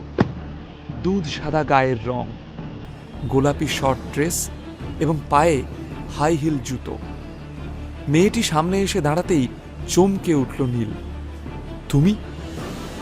এই মেয়ে আর কেউ নয়, নীলের কলেজ ক্রাশ সোহিনী। ওকে দেখে নীল খানিকক্ষণ ভ্যাবাচাকা খেয়ে গেল। তুই তোকারি গালমন্দ কোনোটাই তো বাদ রাখেনি নীল। সোহিনীও এক রাশ বিরক্তি নিয়েই গাড়ি থেকে নামছিল, কিন্তু নীলকে দেখে সেও একটু থমকালো। দুজনেই কিছু একটা বলতে যাবে, তার আগেই গাড়ির ডান দিকের হেডলাইটের দিকে চোখ পড়ল সোহিনীর, আর অমনি ওর চক্ষু চড়ক গাছ হয়ে গেল। প্রচণ্ড জোরে ধাক্কা লাগায় ডান দিকের হেডলাইট ভেঙে গিয়েছে। সোহিনী চিৎকার করে উঠল, ওহ মাই গড, মাই কার! নীল, এই বিচ্ছিরি স্কুটারটা তোমার, তাই না?